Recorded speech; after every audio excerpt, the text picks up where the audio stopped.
India. Thank you for joining us today for an evening that promises to be exciting and enriching. I'm Shiraz Khan and I'm going to be your host for tonight.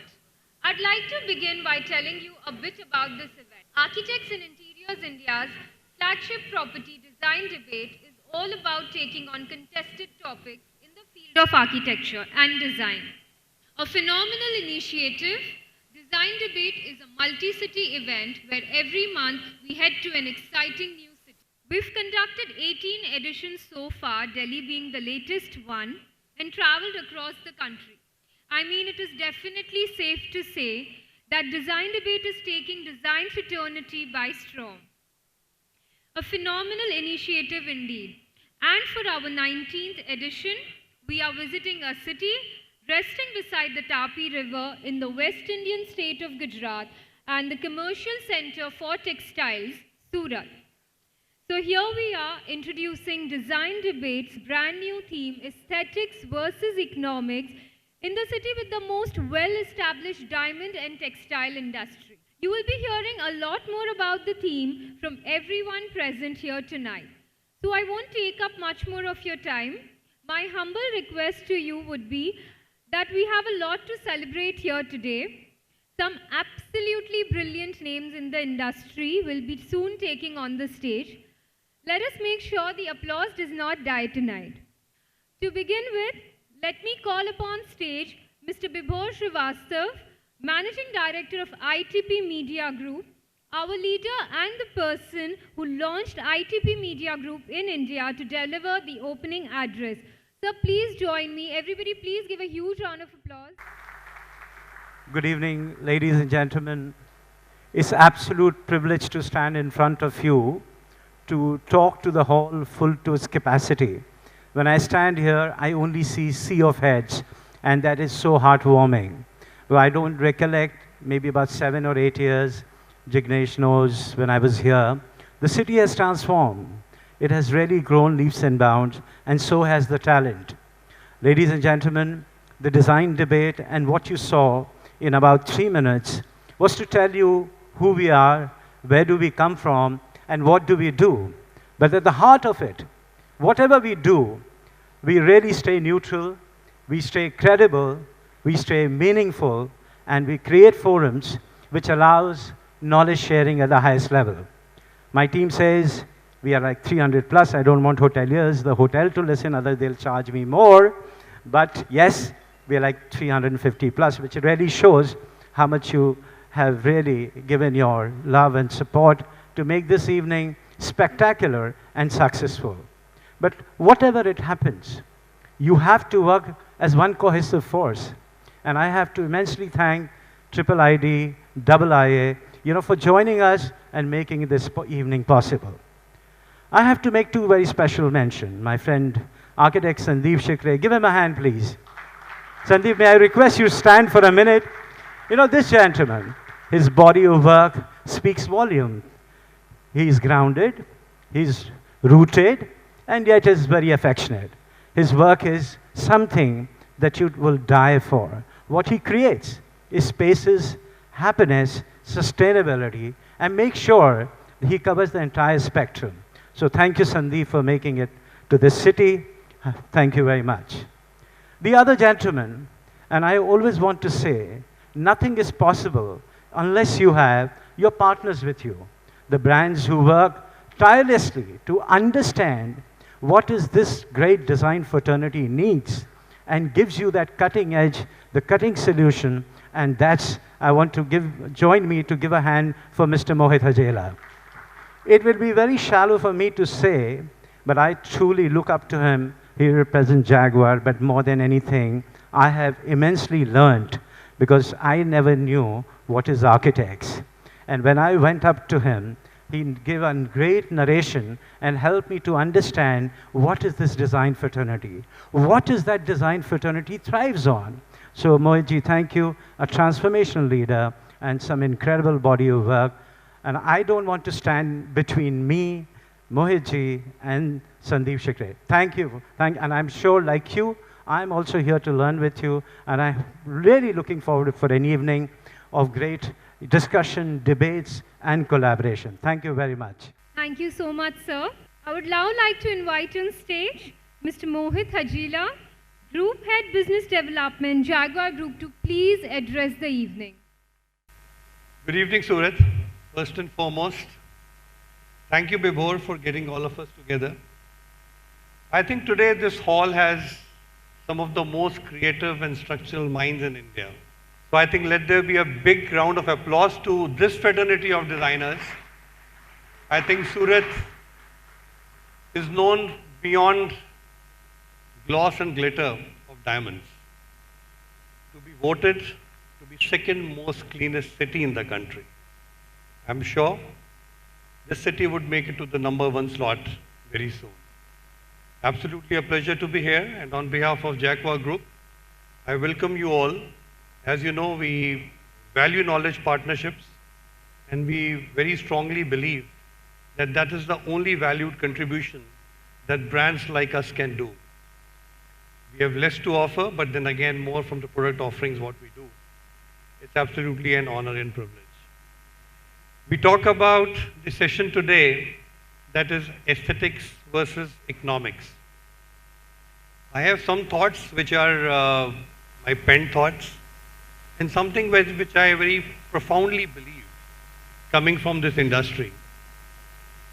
I think when it comes to aesthetics versus economics, the topic is interesting and as intriguing as something which is where faith ends and logic begins, in a very, very complementing overtone. But deep diving into a little more, if I look at aesthetics versus economics separately with predominantly form following function, then how do we approach aesthetics? I think, is it the impunity with which in public realm we see obnoxious structures and urbanscapes seldom designed in context and being glaringly lit? And when it comes to economics, do we approach it only from the perspective of just being L1? Should a designer not have a final say when it comes to urban planning and urban design in developing the cities of tomorrow? Just a food for thought.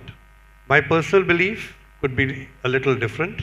I very strongly uphold that aesthetics is the way I look at to be seen from the prism of aesthetic longevity. I repeat, aesthetic to be seen from the prism of aesthetic longevity. Because achieving timelessness in design, I repeat, achieving timelessness in design is of utmost consequence, and what any aspiring designer or a celebrated designer aspires.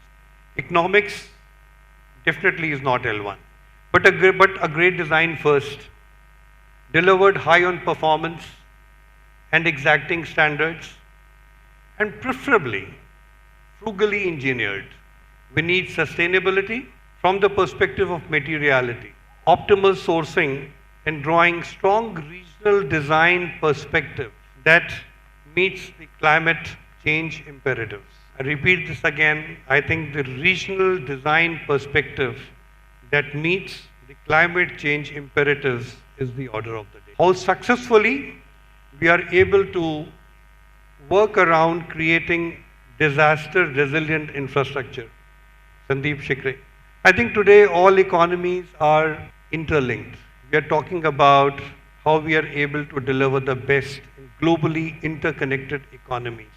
In the realm of that, do you think nations can ill afford structures which are not disaster resilient? How soon an economy bounces back? How soon a nation responds? I think that's success. For us as Jaguar Group, I would not say before it is aesthetics versus economics. I would say it is aesthetics and economics. As a group, we look at aesthetics again because we lead the industry into design innovation and sustainable production. Say that yes, we are truly, we take a lot of pride in saying that we are from India. We are truly a homegrown Indian multinational into 55 plus countries. We believe in India, and India is showing the way to the world. What more? We have got some of the finest designers here, who I think are one of the design puritans. I was just sharing with Sarojji a little while ago that I think Gujarat has some of the most esteemed fraternity of designers who are design puritans. This is a state that values design first and eventually goes without saying that designers get respect. So a big hand to all of you for doing whatever you are doing. I think we take a lot of pride in what Gujarat is doing and how Gujarat is leading the way. But coming to what we do in aesthetics, yes, we talk about our most celebrated series. I will not talk much about Jaguar. You know it more than me. I'm just about 6 years old. So coming from a luxury background, maybe for me, understanding Jaguar has been quite a learning. But yes, as I shared, we talk about Matthew doing a Laguna, which is all about a very endearing philosophy called simplicity of complexity. And I think when it comes to neutrality, when it comes to sustainability, sustainability is being seen again from the prism of aesthetic longevity. Coming to sustainability, I think, as I said, we fairly feel that as responsible market leaders, it behooves us to nurture and value our natural resources. So anything and everything fall in the tenet of green initiatives. I talk about a USGBC LEED Platinum certified global headquarters that we built. We are almost generating close to 6.25 megawatt power through solar panels. We were one of the early adopters of radiant cooling technology, time when most of the people were shying off. But radiant cooling technology, we have been able to reduce our air conditioning loads by more than 45%. Every bit of wastewater is being recycled into horticulture and cooling towers. Solid waste goes into biomass energy. I think Snehal will be impressed to hear this. And also the similar extension has gone into all our factories, all our plants in Bhiwadi. Though we talk about our indulgence into water and light, but we are a zero discharge plant. We are almost closing to 4,221 metric tons of brass we recycle every year. We almost recycle 5 lakh liters of water every day. And I'm using every day. I'm talking about 150,000 faucets being manufactured every day. We talk about a global supply chain. So I think India is definitely making. So I'll not hold because I think we are all looking forward to Sandeep talking about aesthetics versus economics. And also a very, very illustrious panel, Doyens 1 and Doyens 2. We're looking forward to a great session today. Thank you for coming, and it's an honor and privilege to be with you. Thank you. I would now like to introduce to all of you our keynote. Although Mr. Mohit Hajila has spoken quite a lot, but I still would like to say a few words on my behalf. He spearheads SSA Architects with a team of 300 plus young, dedicated, committed professionals that renders architectural, interior design and construction management consultancy services. He's a USGBC LEED accredited professional and has a deep committed towards sustainable development. He is the founding member of IGBC and also chairman of IGBC, Indian Green Building Council, Mumbai chapter. He is a patron of CTBUH, the Council of Tall Building and Urban Habitat, whose head office is in Chicago, USA, and is on advisory committees for several forums. He has recently been honored with Senior Fellowship Award by IGBC and is recognized as India's top 30 architects by Forbes India. He believes architecture is a comprehensive approach which combines the hard skills of design and the soft skills of human connection and experience. In a nutshell, it's all about space, people, and happiness. Ladies and gentlemen, please give a huge round of applause for our dear keynote from SSA Architects, Architect Sandeep Shikri. I'm extremely delighted to be here today for several reasons. The first reason that I'm meeting my friend and my colleague Mohit. Mohit, we are very proud of you because you are the first Indian brand who has made us so proud in our industry. So keep it up. Also, Bibor and his team for the ITPs initiative. They have been coming up with wonderful programs, and I'm quite privileged to be here. And most importantly, Surat is a city which is very close to my heart. I was here in 2019. I had a great time here. I have so many friends here. Snehal is here. Sarojji is here. And I've seen the kind of bonding and kind of relations those are resonating in this particular city, which is quite magnetic. So I'm very glad to be here. Um, I will share some of my work, try to focus on today's topic, which says aesthetics versus economics. I fully endorse what Mohit said. I would also say aesthetics and economics, there is no conflict. Aesthetics should be with economics, and aesthetics should enhance economics. And that is what the architect should be creating on the tall buildings. So this is very interesting project which I'm going to share with you today. All of you must be aware of Central Park in New York. Central Park in New York is almost 3.41 square kilometer. And all the real estate around the Central Park is so precious.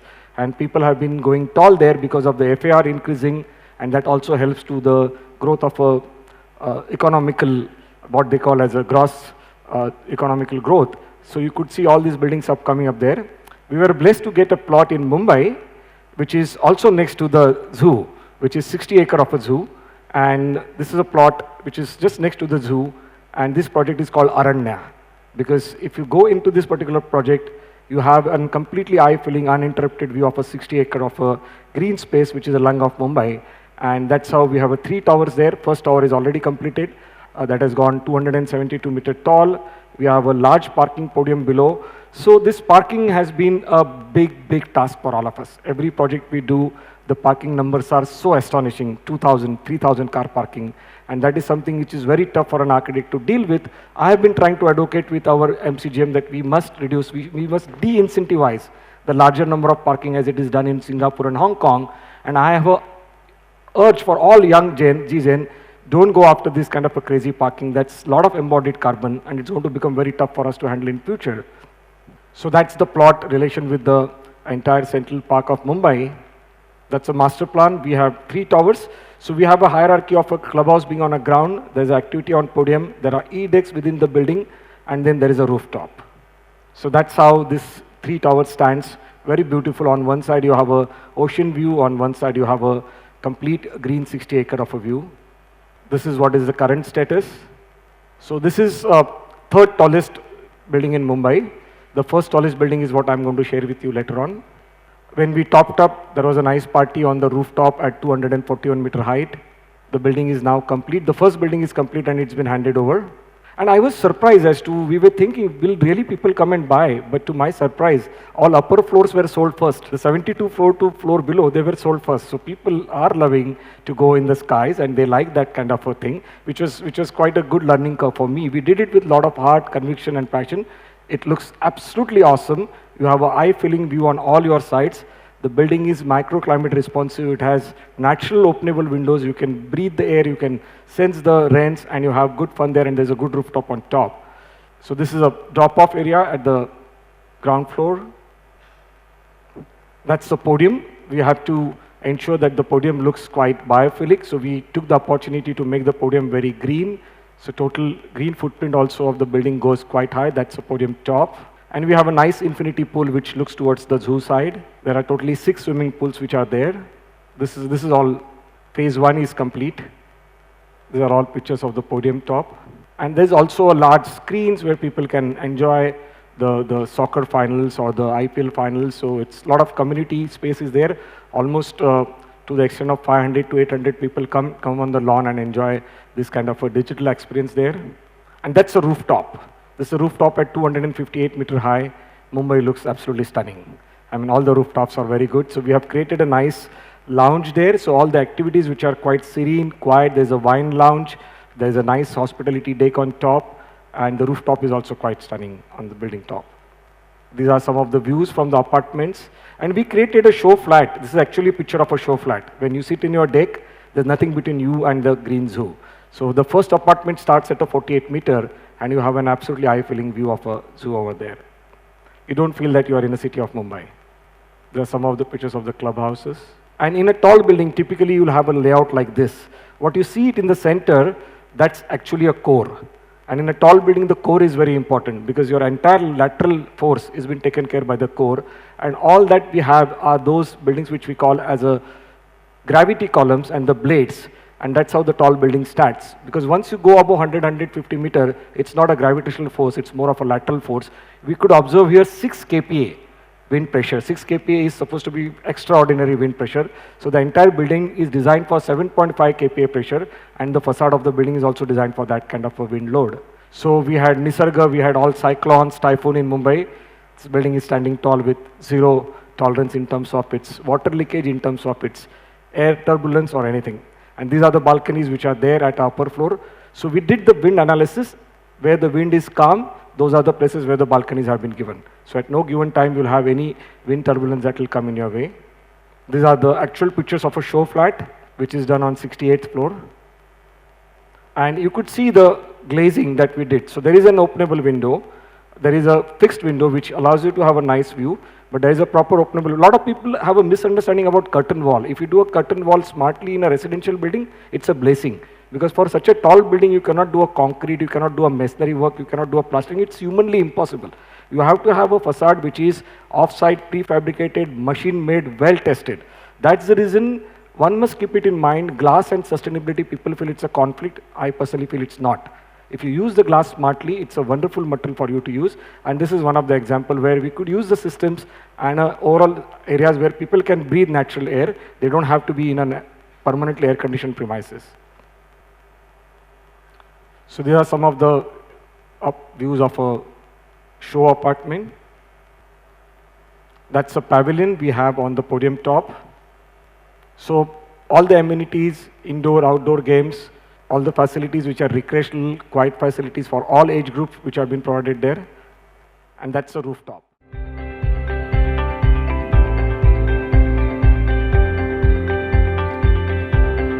This is a drone shoot we had done while the project was under progress almost 6 months back.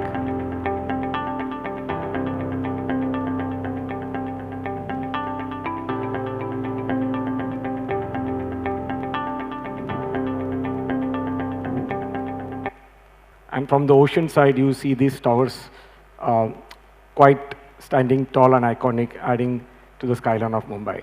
So next project, Session. This is also a very unique project. This is a project on a Nepean Sea Road. Those who know Mumbai, right next to the American Embassy. At a very good location, you have one side, again, a big green space, which is a Parsi Agyari. On one side, you have a completely uninterrupted ocean view.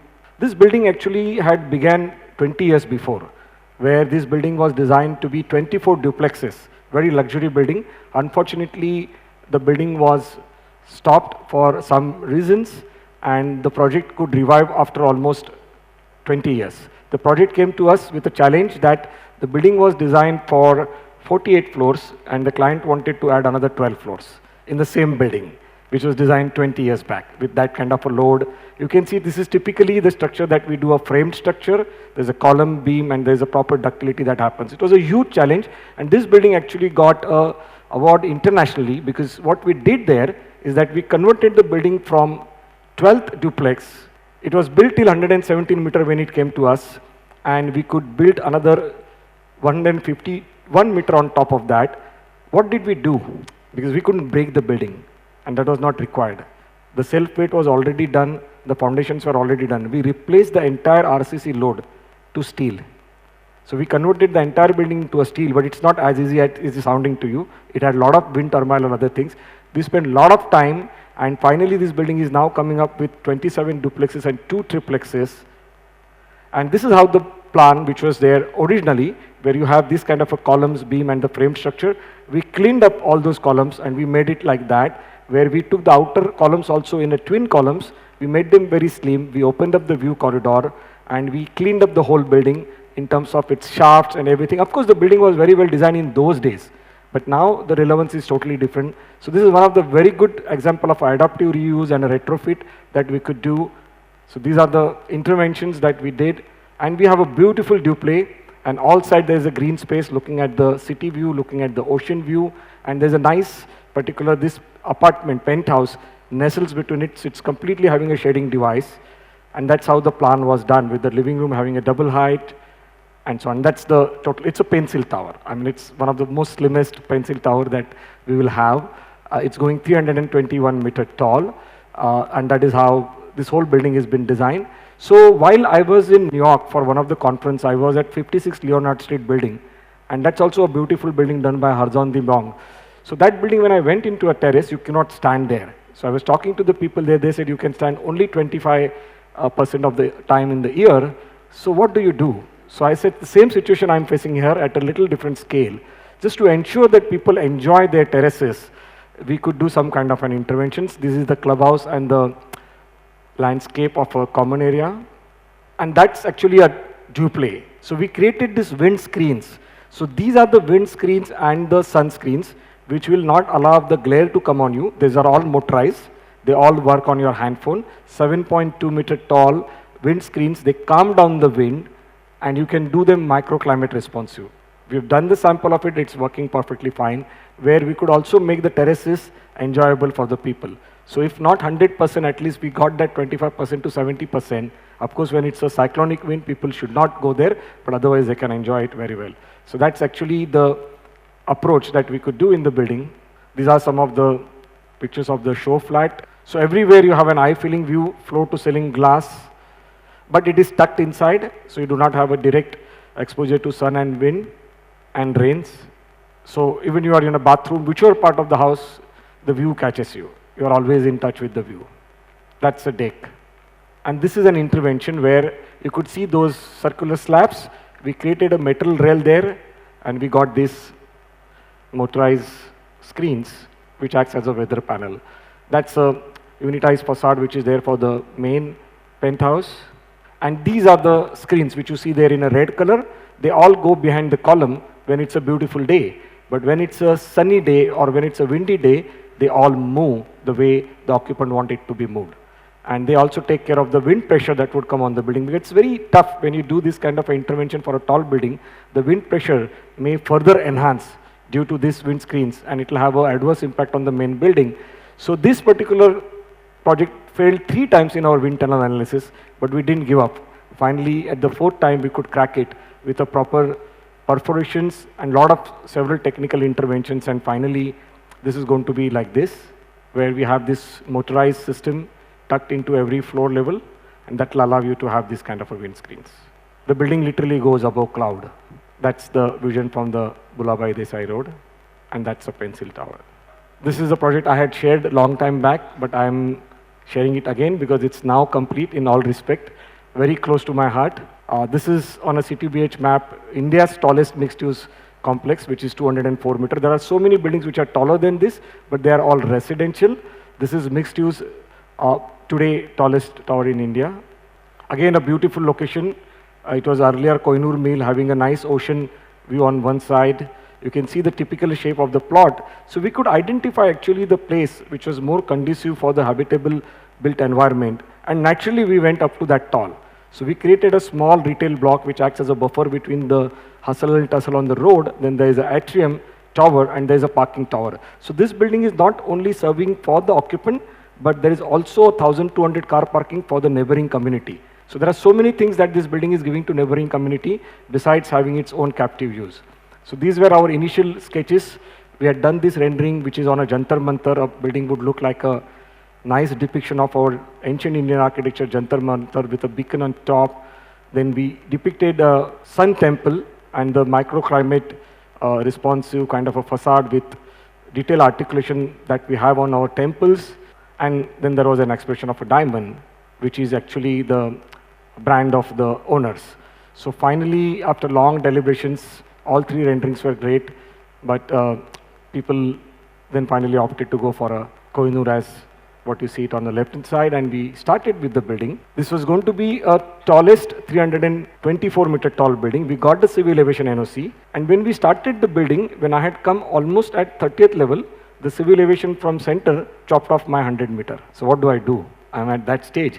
They said, you are coming in the tertiary path of the air flight, because air flight, when they don't get a landing, they keep moving in the air.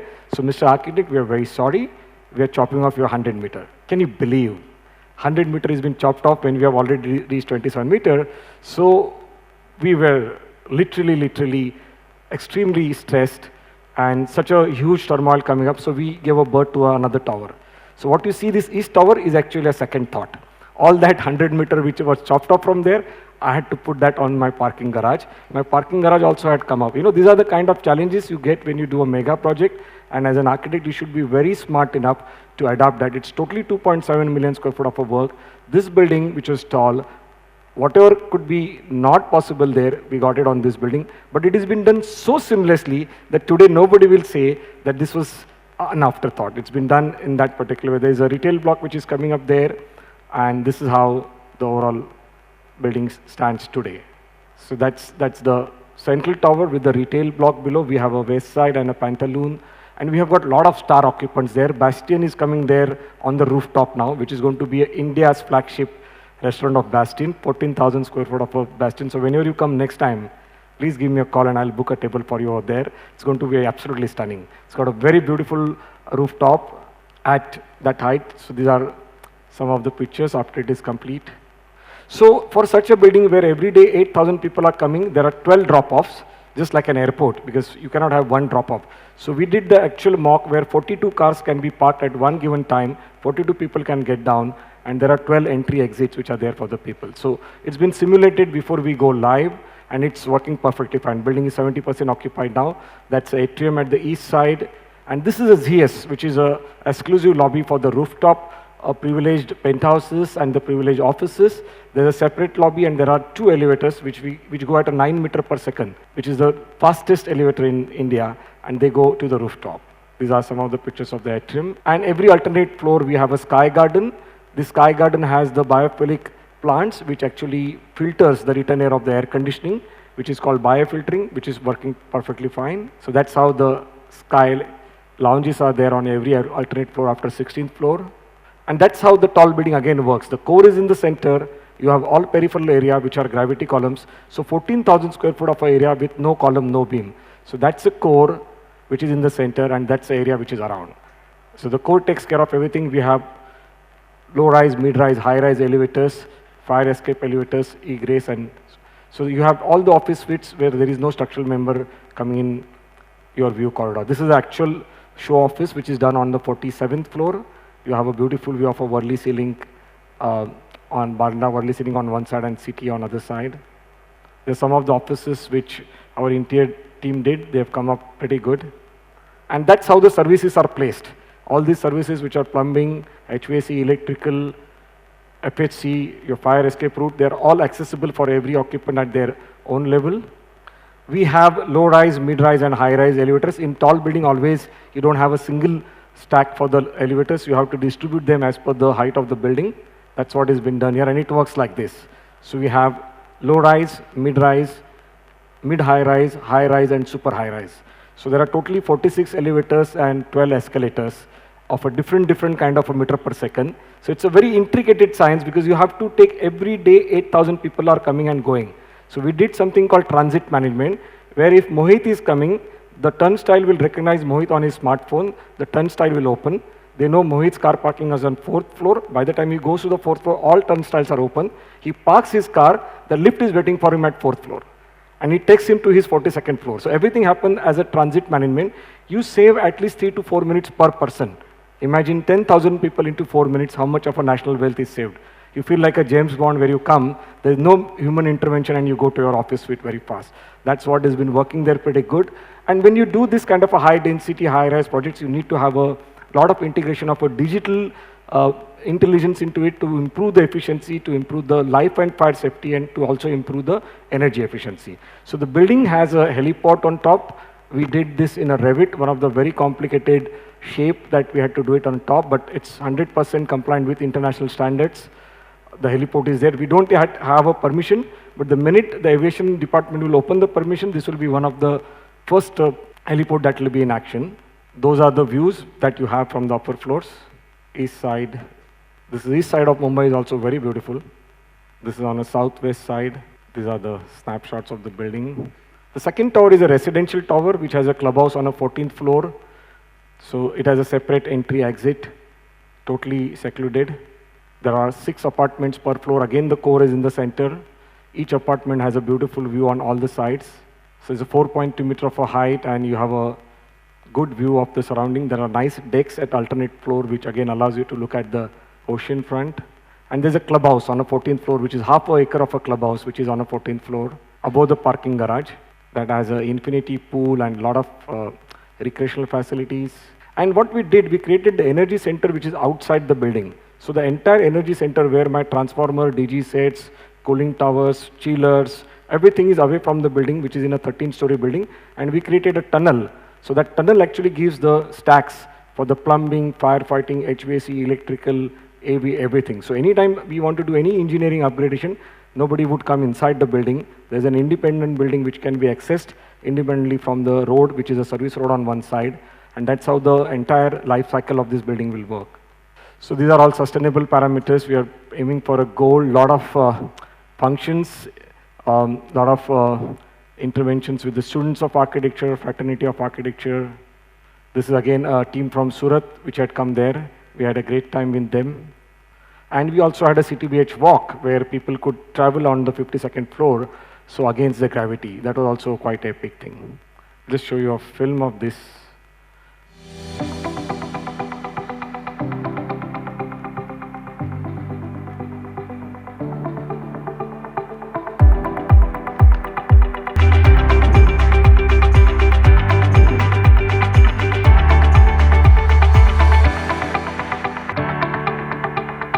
So in the end, I would like to say the future, I feel actually, the future communities can also be similar to James Cameron's sci-fi movie Avatar, which actually depicts the self-sustainable super tall home tree that could probably be the next step for the zero energy and the positive energy structures. A lot of people have that apprehension and inhibition about the tall buildings, but I feel that the tall buildings are not a greed, it's a need.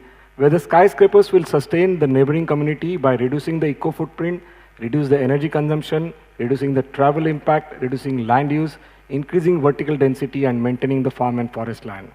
There's no doubt that the tall buildings and high density structures are the need of the future. While designing them, our challenge is to be smart and thoughtful so that they are both sensible and sustainable. If we can do that, we can continue to keep our feet on ground with our head in the clouds. Thank you very much. No one has given interior. Thank you so much, sir. That was really a very captivating presentation. It's okay, sir. Sir, I request you to please stay back on stage. I'd like to invite Mr. Bibhor Srivastav from ITP Media Group, Mr. Mohit Hajila, Group Head Business Development from Jaguar Group, and Mr. Vijay Chauhan, Chairman IIA Surat Center, to kindly come on stage and felicitate our dear presenter.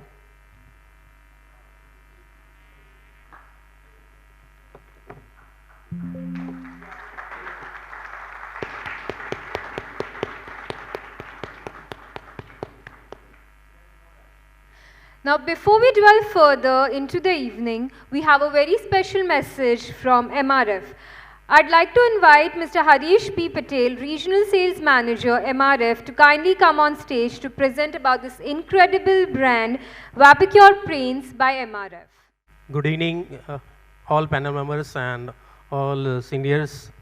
Thank you very much for participating, given us the opportunity to participate in these events.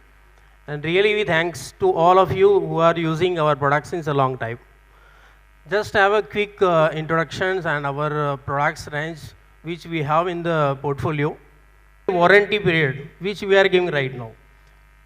Exterior, everyone is giving, we can say competitors like, but no one is giving a warranty for the interior products, but we are giving because we have trust on our products.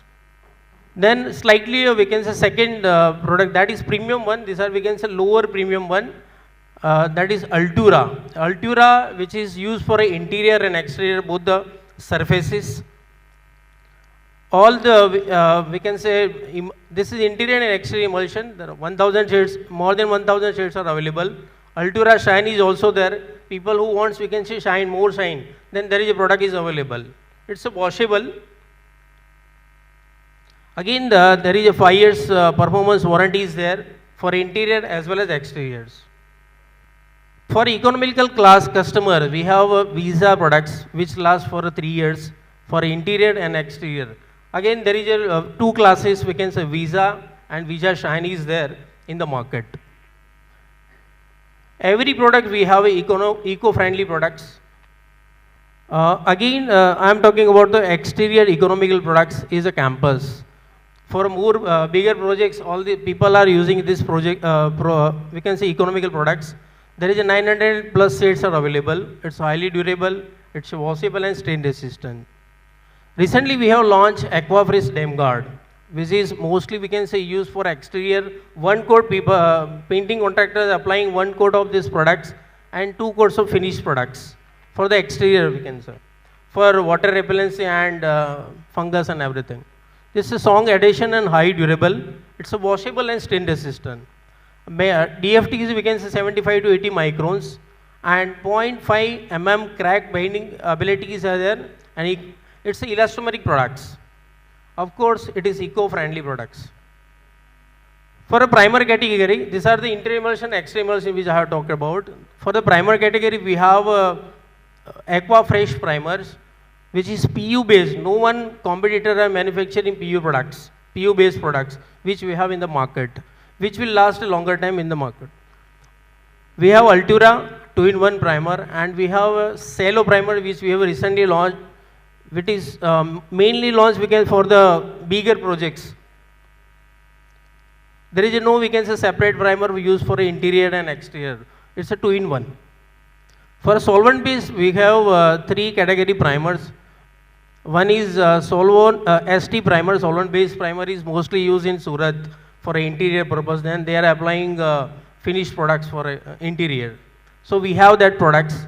And economical exterior primer and an interior primer. The customer who wants separate primer for the separate walls, then we have already portfolio. Well-known product for the wood, we are master in the wood finishes and metal finishes. We have a wood coat, which is well-known product for wood finishes. Nowadays, wood and metal is a very costly, we can say, things in the market. People are using best product to protect both the surfaces. We have a products for the wood finishes. So these are the second product, which wood coat Italia. I can say nowadays this trend has become a more active in the market to use we can say PU paint for a wood finish and metal finish also. So we have a product for a wood coat Italia. The main beauty of this product is we can say it's a mirror image of this product. You can see as a glass. You can see your face when you apply our products. It's a fast drying product. People are using we can say product which will we can say dry for a faster times. It's only 2.5 hours the product will dry. So painting contractor will finish this work in immediately basis. I can say 15 days work he can finish 5 days. We have fresh wood interior and exterior. This product is which is well known for a Surat. Mostly dealers are using selling these products in a long time. Good we can say UV and it's a PUS products. Nowadays we can say time has gone for a melamine, but still we have products in the market. Earlier it was we can say well known, melamine was well known for wood finishes, but nowadays the PU based material we can say all of you are suggesting and using these products. Easy wood, this is very economical products. It's brushable and easy to apply. For a metal coat, there are 3 different we can say primers. It's a PU based primer is there, epoxy primer is there, and zinc chromate primer is there. This will protect the surfaces for a longer time for anti-corrosive properties. All these products are we can say anti-corrosive protective. First you apply we can say all three category of primer, then apply for a top coats like metal coats. Metal coat, this is PU, premium 2-pack PU, and it's a pigmented top coats. There are more than 900 shades are available in this product. We have a solvent-based machine in the market. Water-based machine is also there and solvent-based also there. So we are tinting this product into the machines and developing the shades. We can develop we are developing these shades from this MC and metal coat plus product is there. It's a PU-based products and highly moisture resistant is there and highly UV resistant. It's a good scratch and resistant and good retention for a longer times. All of you have recommended this product for metal surfaces. Durathen is an economical PU. Metal coat is a premium PU and this is the economical PU. So all the class of customers we have the products range as far as the price point is concerned. So these are the economical PU for the wood finish as well as the metal finish. Multi-purpose, I can say acrylic superfine finish 1K views. It's very economical products, brushable and easy to apply. For a standby and temporary work, we can say you can use these products. Nowadays, synthetic enamel has gone out in the market. Now, all customer are required good quality of enamel in the market. So we have spec'd up PU enamel, which we have launched in the market. Synthetic enamel will not last for a longer time. It will, we can say, fill up or in a 1 or 2 years, we can say kind of period. But this will last for a longer time. So we have these products. Presently, we have 33 shades available in the shade cards. But in future, we are launching bases for tinting shades, and almost 900 shades are available in these products. Specta PU enamel.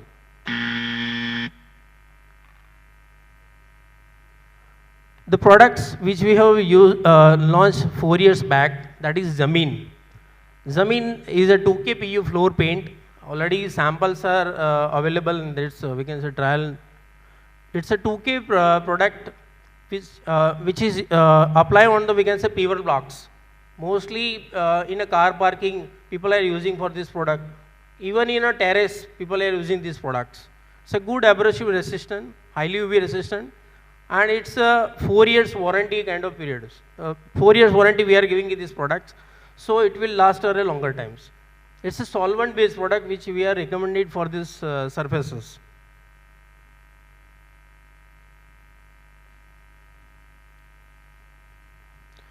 Epoxy, that's, we can say, 2-pack epoxy paint is there, and which is used for, we can say, base coat for epoxy is generally majorly used for industrial, but for nowadays projects, for a high rises and good premium projects, we can apply for the epoxy 2-pack system for exterior and interior.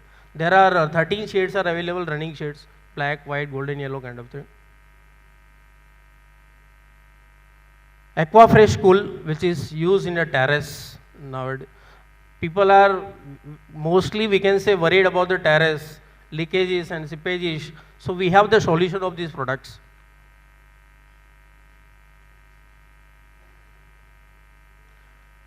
Ultra metallic acrylic emulsion is there. There is a 5 shades are available, interior and exterior we can use. Shield level is high, highly durable, and primer, we can say ultra primer can be used, and then apply these products. Glass coat is also there. The product which is not available for the with the competition, we have the products on the glass coats. You can apply products, paint on the glass, and you can design and create a different looks of the products. Some of the projects which I am highlighting for the country level which we have done. I don't have much more projects in the Gujarat, but I'm damn sure in the next, we can say, event, we will sell it and highlight my own projects only in the Gujarat. Some of the projects in Chennai, Tamil Nadu, Kolkata, because we are based from the Chennai, mostly we can say products are using there only. Gujarat, I can say it's a newly launched in the market. Some of the Ahmedabad, we have Pramukh Swaminarayan statue was there, event was there for 3 months. We have painted with our products. Little bit projects in the Gujarat, no much more we can say projects. Calicut we have projects. Gujarat, that Swaminarayan expo is there for 3 months now, that we have painted with gold. Poicha Mandir we recently painted with interior emulsion, exterior emulsion, and all we can say surfaces of Poicha temple. Recently, Amit Shah has inaugurated Sarangpur Mandir, Sarangpur Hanumanji statue. We have painted with the MRF gold. Sir, requesting you to shorten your presentation as we are running short on time. Yeah. So these are the metal coat which we have used. Some of the key projects. So how we can support to you? We will support to the business development team. We have a dedicated team in Surat. We have a depot over here, and that team will, we can say, based on your requirement, we are doing samplings. We are doing sampling of all the products, including PU phase, including interior emulsion, exterior emulsion. We have a project preview system also to develop the how project will looks Rest of the, we can say, I already discussed the 4 RDCs there. Technical guidance team is also there dedicatedly. They are in the market to support you. So let's make a Surat, beautiful Surat with MRF paints. Thank you very much. Thank you so much, sir, for that lovely presentation. I request the team of ITP Media to kindly play the AV of MRF Vapacure Paints. Here comes Mr. Perfect. Everything has to be perfect, just perfect for him. Be it the elegant kitchen where cakes are baked, or the stain-proof table on which it is served, or the shiny grill on the balcony for vlogs. MRF Paints. Wood coat for all wooden furnitures. Zameen PU floor coat for paver blocks. Alturia interior and exterior for walls. Aqua Fresh interior and exterior. Luxury wall paint. Metal coat for gates and grills. Aqua Fresh Cool for terraces. We have paints for all parts of your home. Give the perfect finish that your home deserves with MRF Paints. Thank you so much. Moving ahead, I would now like you all to acknowledge Duroply and its remarkable line of products. Can we please have the AV of Duroply?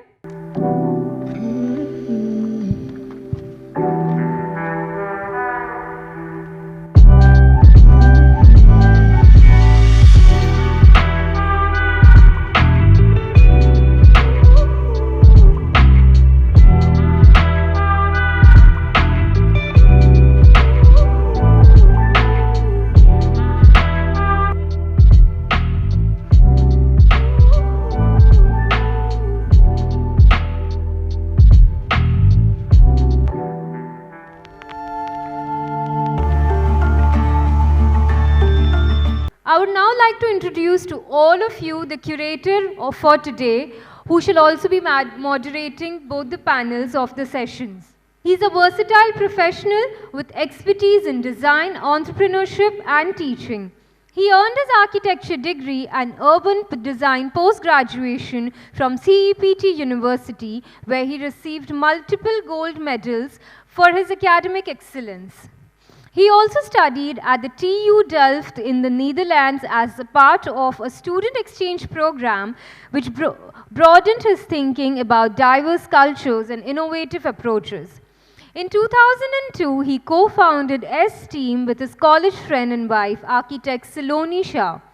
The firm offers architecture, interior design, green building services, art integration, product design, home styling, project management, and design and build solution, and has completed over 900 diverse projects in various parts of India and won more than 40 design excellence awards.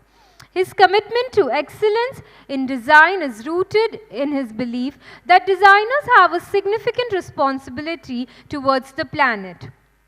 S-Team's foundation is based on people first, planet first, prioritizing sustainable practices in all their projects. They've delivered over 30 green certified projects, mostly being platinum certified by IGBC and USGBC.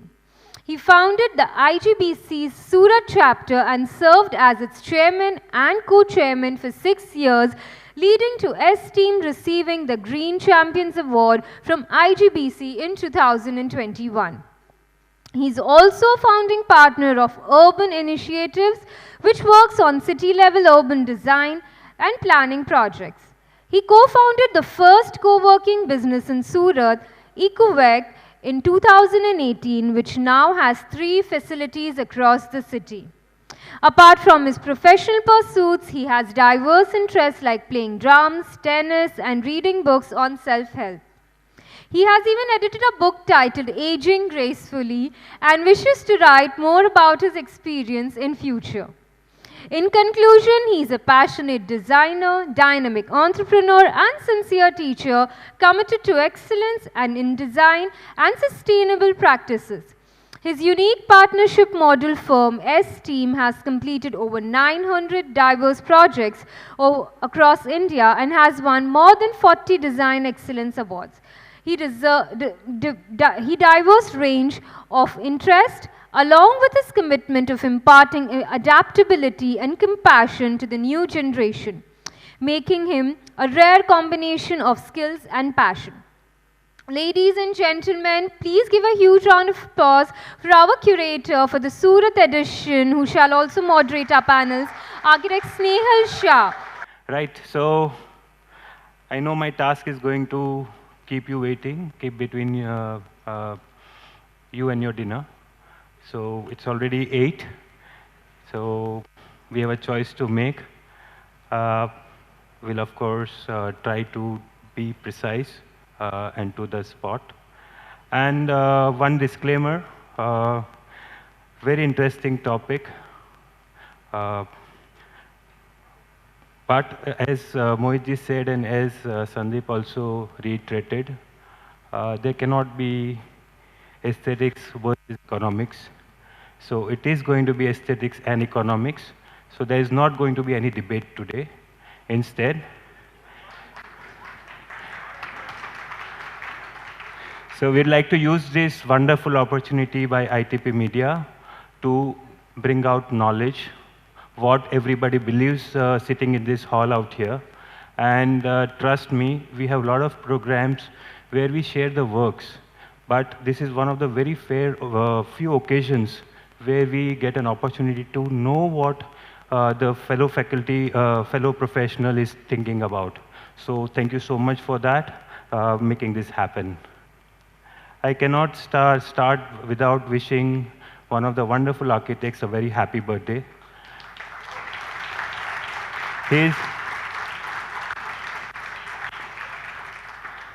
So Charles would have been 93 today, and I really admire him for the way he could deal with equal empathy and equal competence, whether it's a project like Kanchenjunga or a Gandhi ashram.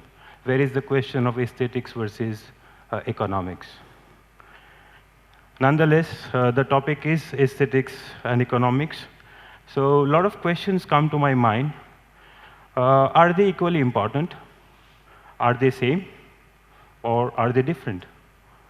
Are they two sides of the same coin? Has beauty anything to do with the budget? Or is it independent of it? What is economics for a designer? Is it only about the budget?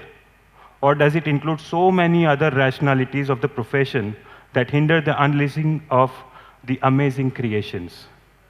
Lots of questions arise in my mind, but also at the same time, I ask myself, what is actually this beauty or aesthetics for me? I think the premise of aesthetics is more important to be established first before getting onto the economics part. So I set forth trying to understand what the Wikipedia and Webster have to say about the aesthetics, with the hope that I shall tend to the monster economics little later. So that's what the Wikipedia tells me, that it's a branch of philosophy. So it's a branch of philosophy concerned with the nature of beauty and the nature of taste. And what is the primary function? The function of aesthetics is the critical reflection on art, culture, and nature. There is nowhere economics coming in picture. So just trying to understand what economics is, aesthetics is. So what exactly are we dealing with here? Where do we find aesthetics? In this hall, where do we find aesthetics? What are we looking at? And so aesthetics is there in all our art forms. It's be it dance, sculpture, theater, painting, even the graphics. Everywhere there is aesthetics all around us. You look around further and you see the fashion, the dressing, be it traditional, be it Western, ornaments, all kind of things we carry, and also the makeup. Everything is aesthetics. And then what do we consume? What are the commodities that we use on day-to-day basis? So be it our cars, or even the travel bags, or what we drink, the kind of container in which we drink, or whatever we wear, the eyeglasses. Everywhere there is aesthetics. We're making a conscious choice every moment. And then coming closer to what we do every day. So Corbusier, everywhere there's aesthetics, be it his building, be it the chair, or the interiors. And there is aesthetics in traditional architecture. So look at Hawa Mahal or a pole in Ahmedabad, or Pantheon or Colosseum, everywhere you see, this is why you travel to other cities, you travel the world to see the aesthetics. And aesthetics is across the design styles. So somebody may like this, somebody may like that. Mane to exposed concrete game, mane to classical game, all kinds of things. Ultimately, you're doing a house, and there are 100,000 ways to probably do it. And everywhere, what is our judgment factor? Aesthetics. And then coming closer to the contextual part, so be it the shikara in Kashmir or an igloo or even a bunga in Kutch, everywhere you look around with little awareness and you see what conscious choices a human being makes when it comes to aesthetics. So now that we are aware that we're really surrounded by aesthetics, we are in a field where, in a way, we are trying to create and sell aesthetics. This is what we like to call good design. So what exactly is good design?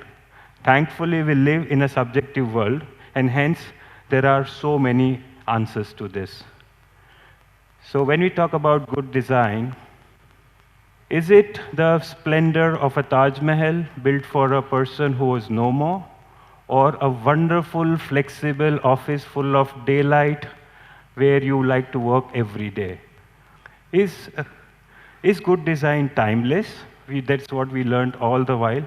And now suddenly we also feel it should be fashionable. Why does it have to be timeless? It's difficult to design whether Zaha was fashionable or timeless. Professor Doshi, whether he was not fashionable, you can't say that, and so is Moshe. Another thing, is good design designer-centric? Is it about an individual, like Franco Gehry, creating something, some miracle out of a crumple? Or is it Moshe Safdie's architecture with evolved people and technology? Or plainly what Raja Jai Singh thought 500 years back? What exactly is a good design? And then, was it Laurie Baker's bare architecture or some beautifully crafted pieces in a very embellished classical interiors? What is a good design? Ours is such an impossible profession. On one hand, the heart dreams of writing a frozen poetry. The mind constantly nags and pulls down the poet within and asks the designer some very difficult questions. To me, these are the impediments that come in the way for the designer. And like Abhimanyu in Mahabharata, the designer is expected to find a way out of this and write the poetry. Let's meet these impediments. How to begin the design? What are my priorities? What does the client aspire for? Am I equipped with the knowledge and skills demanded by the project? So design approach varies from person to person, and sometimes lack of it is a big impediment in achieving what one tends to achieve in a good design. Some funniest and ugliest designs happen because of bylaws. For instance, the first guy is trying to take advantage of a 4-foot cantilever which is allowed. The second guy is probably trying to build his fire staircase in the margins.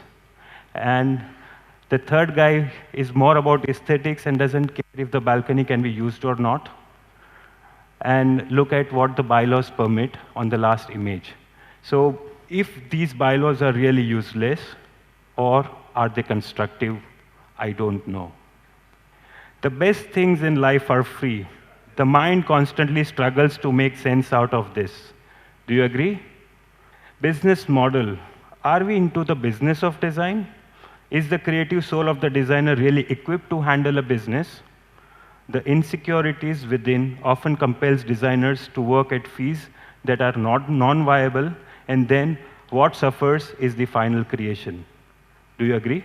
The unethical practices in profession are leading to compromises with the quality and then the eventual outcome.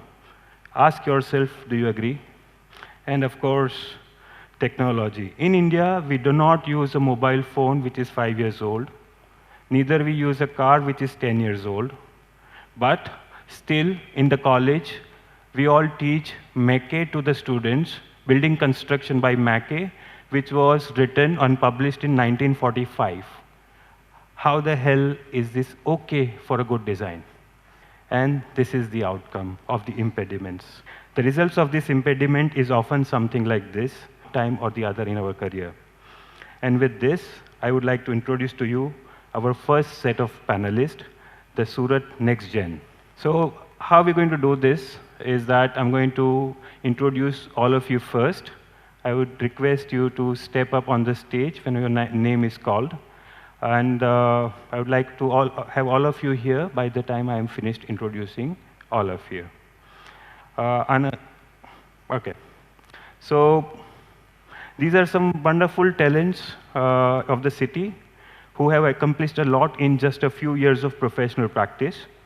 The future of the design of Surat rests safe in the hands of these wonderful designers and would be interesting to listen to their views on today's topic. My request to you is to provide your insights, keeping your practice in the background so that the audience gets to know about your personal journey and they benefit by your experience. So I'd like to start with architect Krishna from Dot Design. So Krishna, would you mind coming up on the stage? Yeah. So after graduating from SCET in 2014, Krishna continued her passion of working with Gurjit Singh Matharu and Komal Matharu at Matharu Associates for over 6 years. And her association with the firm is still continuing.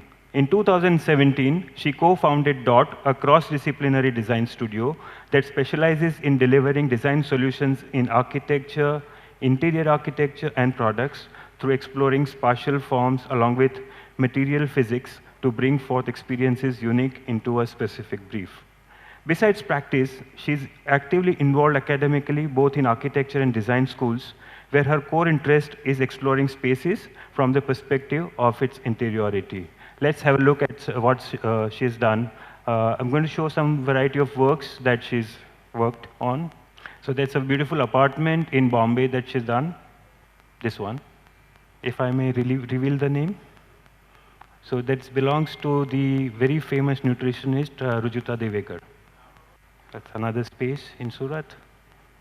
And then this is one of our larger projects, ongoing construction. It's a large diamond factory in Surat. And some of our products, some lights. So let's give a huge welcome to Krishna. Moving on next, there's another star amongst us. He's Mr. Architect Jigar Asarawala. He did his BArch from SCET in 2008 and worked with some renowned firms in Delhi and Goa before he set up his practice in Surat in 2011. He set up his practice with architect Chinmay Laiwala and architect Tarika. And the firm is called Neogenesis plus Studio 0261. That's probably the longest name any architectural firm would have in our country. So it's a multidisciplinary design practice established in 2011. And in this 12 years of practice, they've completed over 100 interesting projects. And according to him, there are 100 more ongoing projects. That's to be underlined. So welcome, Jigar. So next, so I'll just go through some of his interesting projects. So there's institutions, some beautiful houses, farmhouses, and they did a lot of cafeterias. Some of the best food in Surat is served by restaurants designed by them, and some retails too. That's their office in Surat. And next, I would like to introduce architect Apurva Desai. So a big round of applause for Apurva. So Apurva is the senior most of the next gen team right now. He completed his architecture in '99 from IED Vidyanagar. And then along with his 3 more friends, he formed the firm called Utopia. So that's Apurva, Urvak, Shvipul, and Bhavin. 4 of them are a solid team with a team of over 30 people in the office. And they've been doing some beautiful work in this last 15 years. I have experienced a lot of synergy when I meet them because I had a privilege to be in touch with all of them. And they really are onto a next level. They are more into working with developers lately and providing a very interesting architectural option to the city of Surat. Some of the projects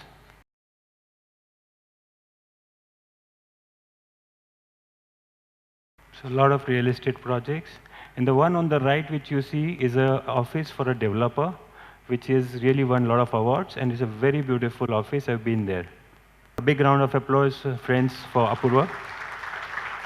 Next, I'd like to introduce somebody who was a batchmate of Jigar Asarawala, and he also passed in 2008 from SCET, and later on did his master's from UK, from Oxford Brookes University. There's something today about this panel. Everybody is a partnership firm, which is a beautiful trend which has developed in Surat in the last few years. So Mayank found his partners again in his batchmates, Kaushal and Mayank, and they founded the firm called Adda Architects. Adda Architects, I'm always curious, what does Adda stand for? Because it has very interesting meanings to it.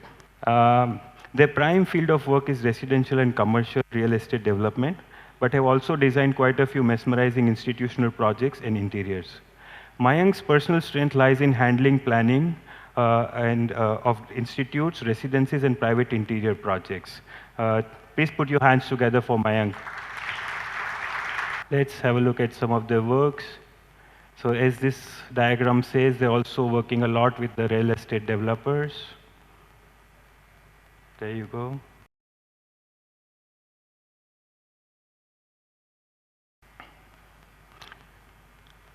And now it's a pleasure to introduce Prakriti. Prakriti Desai, can we have you here? So Prakriti is somebody who's always impressed me a lot. As a student, she was brilliant in academics, and she swept every gold medal possible at SCET. And she was not satisfied with that. Even in masters, she did that. And then she went to win the NIASA award for her PG thesis at the national level. So having proved her mettle at academics, she then joined Angan as an associate architect. And since then, she's been very focused on urban design practice, which is very rare in a city like Surat. And she's done and delivered some brilliant projects. You can imagine how difficult it is usually to work with the government bodies. But she has been insistent and consistently delivering projects after projects, which have become very important landmarks for the city of Surat. So we are very proud of you, Prakriti, for doing this to my city. And other than that, she has one more dimension. She's an ardent traveler with a passion to teach. So she founded a very unique company called Beyond Travel Studio, with an idea of traveling and teaching for architecture students and young architects. So that's Prakriti for you. May I have a round of applause for you? And lastly, I would like to introduce Mr. R. Prabhu. Are you around? So Mr. R. Prabhu is a mechanical engineer who passed out from University of Madras and presently working in Blue Star Limited. He's the general manager handling pan-India sales for critical application chillers. He has overall 22 years of experience in HVAC industry, handling diversified roles like customer service, retrofit business, projects, products, sales, etc. He is an expert in providing optimal solution for both air conditioning and refrigeration requirements. He is an active member of ISHRE and various seminars on HVAC. Let's have a round of applause for Mr. Prabhu and the whole panel. Okay, so by the time they fix this, I would like to explain you what's going to be the format of this. Like I said, this is not going to be a debate. I am usually more comfortable when things are structured. So I've structured this debate into 5 segments covering 5 topics. So for each segment, we'll try to throw questions which are related to the segment. Sorry, Prakriti, I forgot to show your works and you at the site. So these are some wonderful projects. There's a floral park in Surat. Shahid Smarak, a very beautiful project coming up in Surat. This is the Randir project she did for the redevelopment of Randir area. Some of her residential projects. Gaushala, cow shelter.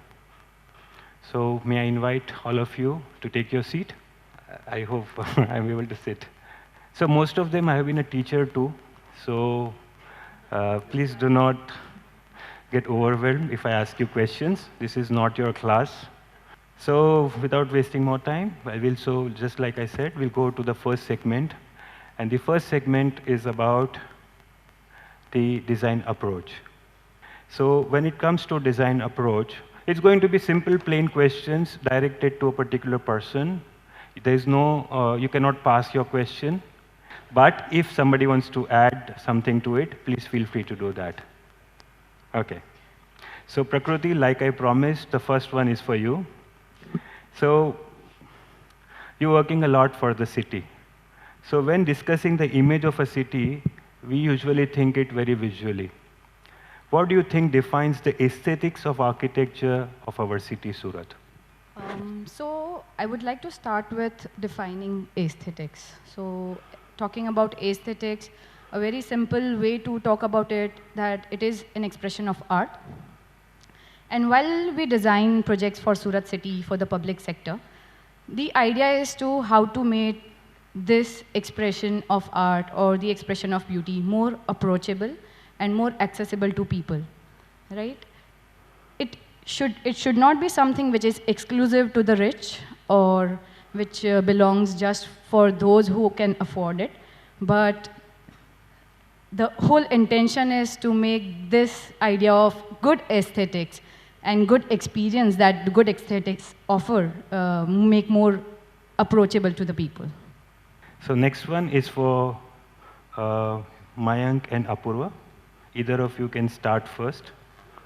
So what I'd like to know is that what is the architectural trend right now globally and nationally that has caught your eye? And with respect to Surat, in the next 5 years, what kind of trends are you seeing that will come in Surat? I think globally, I mean, what we relate in kind of in the kind of works we do, like you said, we work for developers. So if I particularly target the housing market or the sector we see, I generally tend to look east more than looking at the west because the climatic conditions in the Southeast Asian region is pretty similar to what we have here. Looking west is it's inspirational, of course, but kind of getting direct derivatives from there is, I think it's intangible, is my belief.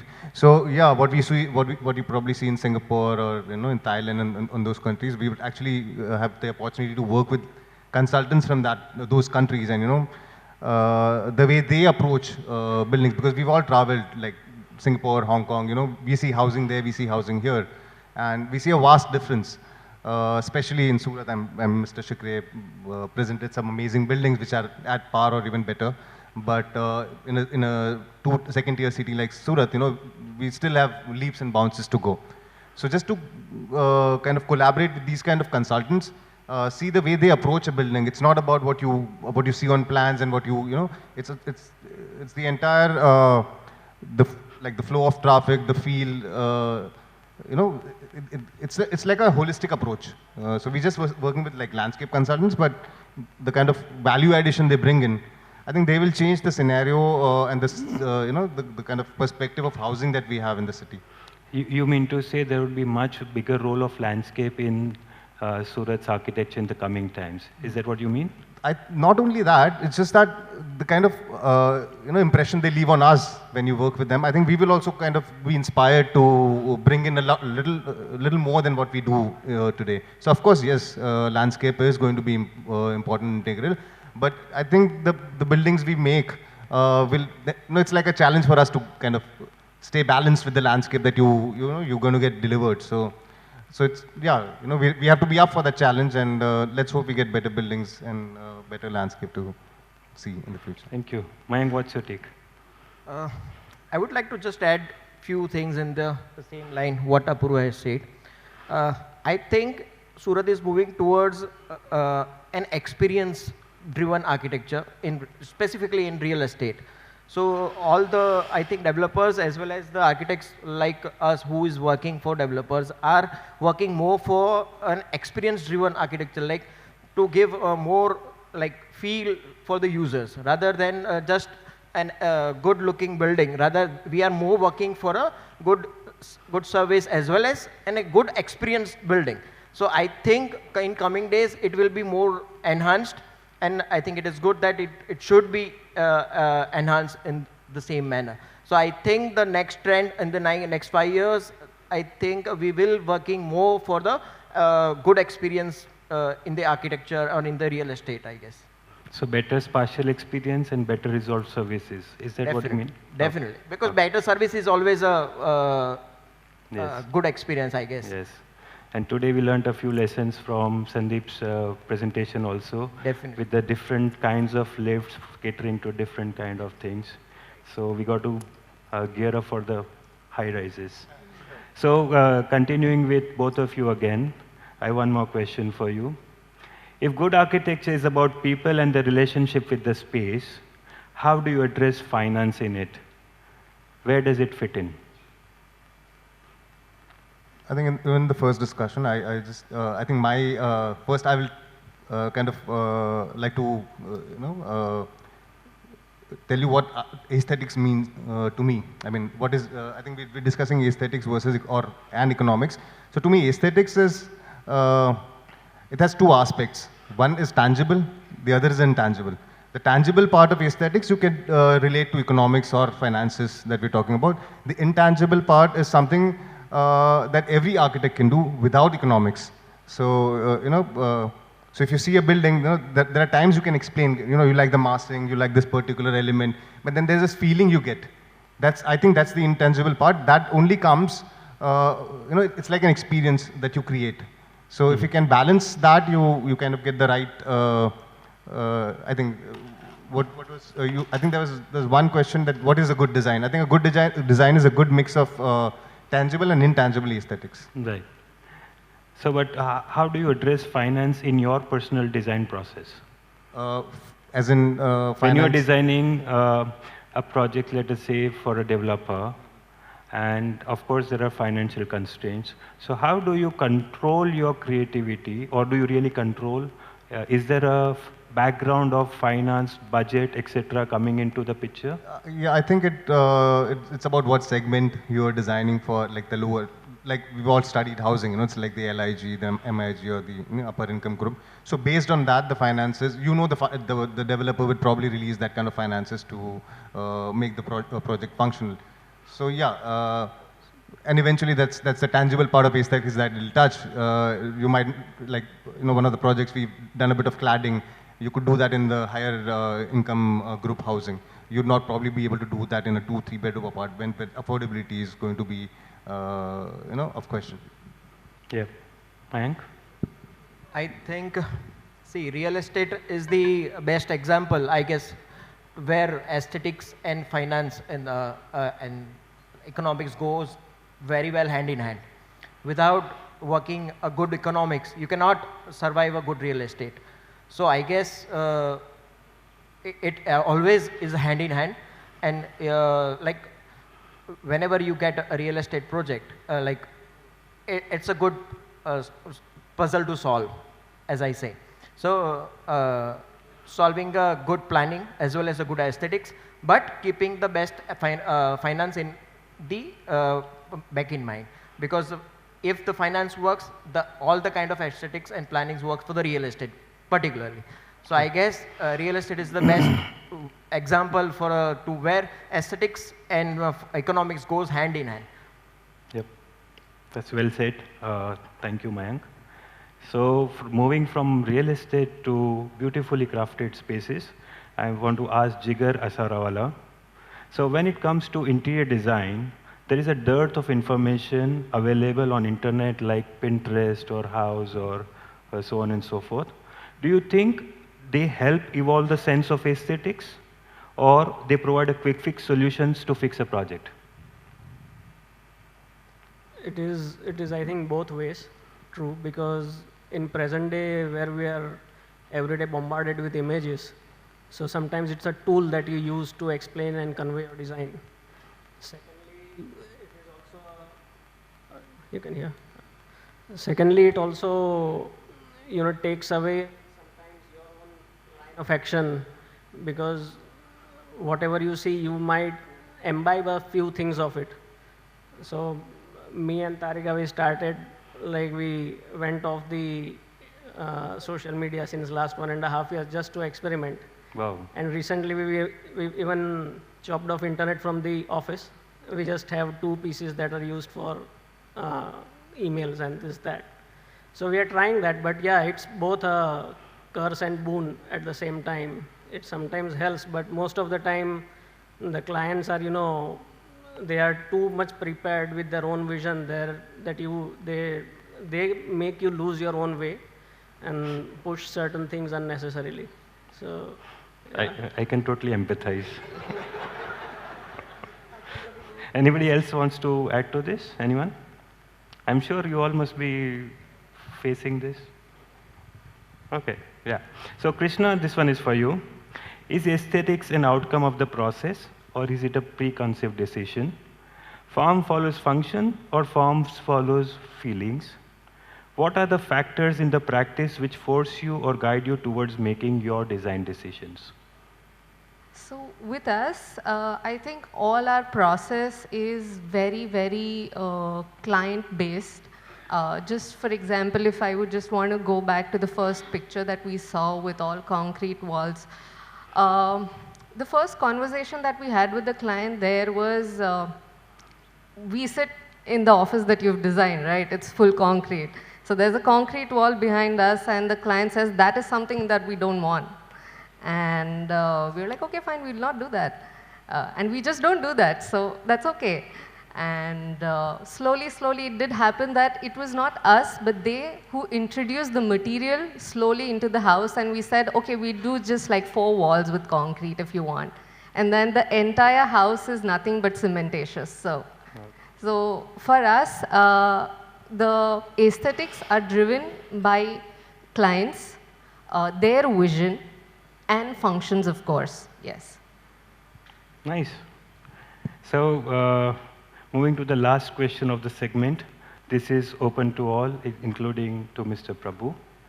So what I'm going to show, you can see on the screen here, you'll see 5 points. And these are 5 parameters which are important, as I understand, for a designer. What I would like you to do is prioritize number 1, 2, and 3 for yourself, the way you design, okay? So there you go. So you can see that the first one, even the audience, you can do your own exercise. So timeless aesthetics, socio-cultural appropriateness, environmental sustainability, functional efficiency, and economic affordability. What are the 3 top priorities in your design process? And don't tell me all 5. There's always a bias. Okay, who's ready? Yeah. For us, it's A, D, and E, which is timeless aesthetics, functional efficiency, and economic affordability. Thank you. Jigar? For us, it is A, C, and D, mostly. You're juggling between E and D, right? Yeah, E and D. Okay, well done. Yes, Apurva? Yeah, I think for us is, again, A is, it's A, D, and B, I would say. A, D, and? B. B, okay. So socio-cultural appropriation is not so important as functional efficiency. Okay, I don't want to judge. Okay. We can discuss. Okay. Yes, Mayank? I would put D at the first, and then B, and then A. Okay. For us, it is A, C, D in no hierarchy. They are all equally important when we are having that bowl of ingredients for design. Thank you. Yeah, Prabhu. So my priority would be environmental sustainability, C, E, and A. In fact, we do a lot of damage to the environment. So I would say, I give more priority for environmental sustainability. Thank you. So there's no right and wrong, but these answers will reflect the typology of projects or the clientele you are dealing with. So that's about it. So that brings us to the end of the first segment. The second segment is developing the city. So the questions are related to the city's development and what is your take on that. So I have to start with Mayank first for this. So when it comes to real estate development, is there a priority conflict between the end user and the developer? As an architect, how do you address or tackle it? See, real estate is always a client-driven market. I guess it's a user-driven market. Developer is always working for its own consumers. So, not just us. Developer is also concerned about clients or the market needs. So I think the consumer is the king for the real estate. I guess we design accordingly. I guess. No, but do you really face કે મારે client માટેનું વિચારવું જોઈએ કે developerનું વિચારવું જોઈએ? And how do you find a way around it? That's the question. See, for a real estate, I don't, because end user comes in a very later stage for a real estate. Developer is a first who decides the need of the project, the typology of the project, what should be and what the finance should support the project and according to locality and the need of the moment maybe. So I guess it's always maybe I'm more like diplomatic about it, but it is true that it's always client driven, I guess. Okay. So maybe your clients are watching you today on YouTube live. Well done. So moving on to Krishna. So is there a conflict between where you as an architect want to spend your budget on something and your client, who could be a developer or a private party, intends to do it in a different space? Okay. So it's you versus your client, be it private or a developer. There's a budget to be spent on something. Your preference is towards something. That budget is better spent on these things, and your client feels the other way. It has to be spent on something else. So how do you deal with these conflicts? I think every project has something like that or the other, that there is a conflict of interest either with you or the party on the other side. All you can do from your end as an architect is try to explain them, probably trade off something if you have to. Like probably you can have that and you could do this otherwise, which will make it better. It's a win-win situation. So something like that is how we sort of work our way through when there is a conflict of interest. Okay, thank you. I would like to add to it if you may allow. So we always have a very unique conflict with our clients, wherein the client would want an Italian, which is worth $500, let's say, and we are insisting them to spend on the quota, which is $50, right? So our take is like, it's our responsibility as architects to kind of educate client to spend into creativity, into aesthetics, into us as designers, and not into the materiality aspects of it, not into the showy aspect of it, but that's how bring aesthetics into their day-to-day living and not just by spending money into it. It's a nice point, very utopian. Are you able to succeed in this? Yes, very much. We got a Marwadi house done in Tambal Kota and well done. Okay, so moving on to Jigar. This one is for Jigar and then Apurva. Does the bylaws come in your way of creativity? Does it suffocate you as a designer? We usually don't have those type of projects where bylaws are concerned, but yeah, always, even if we plan a residence, we are always 2 feet short.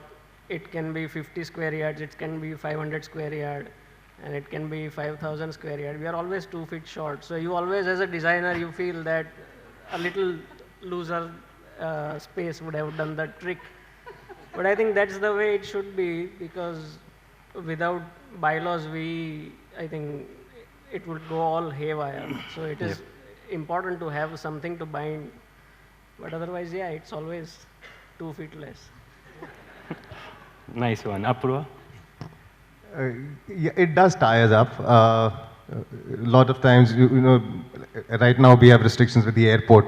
And the best part of the city is deprived of height, and unfortunately, we can go tall like Shukriya sir does because of the airport. But and in the same breath, I would say that it is definitely necessary because without the bylaws, I mean, we've seen cities grow without bylaws. I'm parts of Delhi which bylaws have not been followed and the chaos that it has.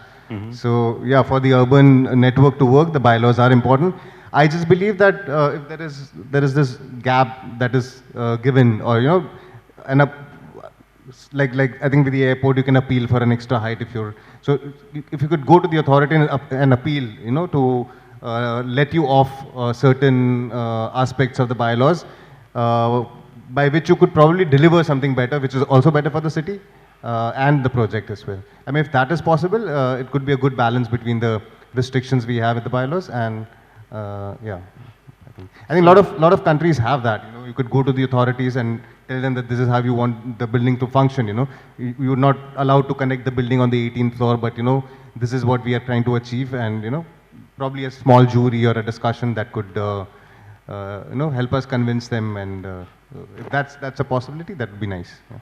So what I understand from this is that you want even more evolved bylaws, which can accommodate such things. I think what we have right now, from the previous DCRs to the ones we have right now, are evolved. I just feel if there's a lot that the authorities have in hand, they could have left something for us to push in, and yeah, that would be nice. Yeah. Right. Thank you, Apurva. So next one is for Prakriti. So Prakriti, I know you've been doing a lot of projects with government. One I can see on the right-hand side corner. And I would like to understand from you, also for the interest of audience, what are the challenges that you face with respect to aesthetics and economics when dealing with government projects? I was wanting this question, to be very honest, for today's discussion. So, as we work a lot with public projects, and the soul of our practice into public projects is that we make these good projects, good designs approachable and accessible to people. But at the same time, when we say public projects, the money is also public money. And with that comes huge responsibility of how judiciously you are using the money. So we are not only responsible for the use of the funding and the finances of the project, but we are also responsible to justify where are we spending, what are we doing of that money. So, but that does not come as a restriction, but that comes as a challenge to create something which is affordable, yet beautiful, yet experiential, and yet something, people will cherish for a longer run. Because when it comes to public project, timelessness is something which these projects should strongly behold. These are not sites where, you would, or the authorities would want to spend again and again, like renovation and refurbishment and things like that. So yes, financial challenges are there. Financial restrictions are there. There are budgets which are set. But we look at these challenges as opportunities, as, as it is said that necessity is the mother of invention. And we just try to invent and create things which are more meaningful as a piece of architecture in terms of giving people a better city and better places to visit. Thank you. Is dealing with the authorities a challenge? So I have been working on the public projects for past 8 years almost. And what I would say is, badli thai na, badli. That is the biggest challenge. So the authority stays, the corporation stays, but the decision maker keep on changing. And with that change, with the new decision maker coming in, there comes a new vision. So we have seen our sites, chopped off from, very big to very small, from programmatic changes like 4 buildings to 2 buildings and things like that. But that is where, as what Krishna said, convince karvu is always a task. To get things done is always a task, not at all as easy as it happens in the private projects. But yeah, so this is a challenge. Timing is a challenge. Like if you, the picture on the extreme right is a testimony to the time and challenge of what we face in the public sector. Thank you. We're really proud of you for doing this. And so that's end of the second segment. The third segment is, of course, sustainability. And so first question again to Mayank. I love starting with you. Okay, so question for you is, Mayank, as an architect, we always dream of creating iconic buildings, right? So those iconic buildings, which are for the sake of iconic buildings, do you think they are still needed in the world? And or should the aspects of addressing sustainability and conscious design become the drivers of building design? Do we still pursue those icons, or we say, no, it's enough, and let's get on to the sustainable part? What do you think? See, there are two words that we are focusing on here. One is the iconic. So now it is very much, it's like an aesthetics, like what is aesthetics for you? It's the same way, what is iconic for me? That is very much important to understand. The word iconic doesn't mean that it should be tall, or it should be like, iconic means it should be something that look up to, and for the generations to come, right? So, and for that, sustainability is definitely an important thing, because the kind of time we are in, I think sustainability is the thing that we have to look at. So I guess if it is tall, if it is short, if it's in the grounded building, but sustainability should be at the heart of any process of design. So right. Sustainability should be there. Right. I'm glad to hear this answer, Mayank, especially from people who are influencing the biggest sector, which is a developer sector in the city. I guess more than 90% buildings in the city are being constructed by developers. And if the architects who are primarily working for them, they start thinking iconic like this, it is so much nicer for the world. Thank you, Mayank. So taking it a little further to Apurva and Jigar. So green buildings, are they limiting the aesthetics of the building? Are they expensive to build? What is your understanding? I've had two experiences on this. I've talked to people who talk sustainability and green building in the I mean, according to me, that's the real sense. And then there's another aspect where it's about using a certain product to get a rating. I have a bias towards that part of it. I think it's an excess. I might be wrong, please pardon me on that. But I mean, if sustainability is at the heart of the design, it's not about what product you're using, but how, if you're trying to kind of reduce the thermal footprint, or different aspects of it. I understand that, and I think it is absolutely necessary. It should be a part of every design practice. Sorry, and but not the other segment where you're forced to use a rated product. I just fail to understand that. Maybe it's a part of a longer process of production through which they come up with a product. I have little knowledge of that, so pardon me on that part. But do you think they are expensive to build, green buildings, compared to a normal? We see with Sangini House, we've done a lot of things. We've done radiant cooling and various things. But there was certain to us were unnecessary requirements that we could not match. There were things that were adding cost, and they were products. They were not, things that would, kind of revive the environment. Maybe, like I said, the longer connect probably would, but in that present moment, we could not see. Like it's a very small building. We could not do a septic tank. Okay. It doesn't make any sense to operate a septic tank for a small office building. Whose eventually output would not be much enough. So that's where the economics of the septic tank, just to get a green building rating, it did not function for us. So we've come across such instances, but as a whole, like we had like I said, radiant cooling in it, and we try to a lot of other things like the green that you see, the landscape that you see, a lot of things that we could the screen done thermal and light analysis for that. So all those things we have imbibed. There are certain things which we could not. I don't know, Fair Jigar. enough. Yes, Jigar. Sir, even I second to him what he said, that even we went through that process and we felt some apprehension, but I think it is like the bylaws that you said, that to a naive mind it keeps them on a little track, but otherwise in our practice we feel that if you stick to your common sense, the building will be sustainable.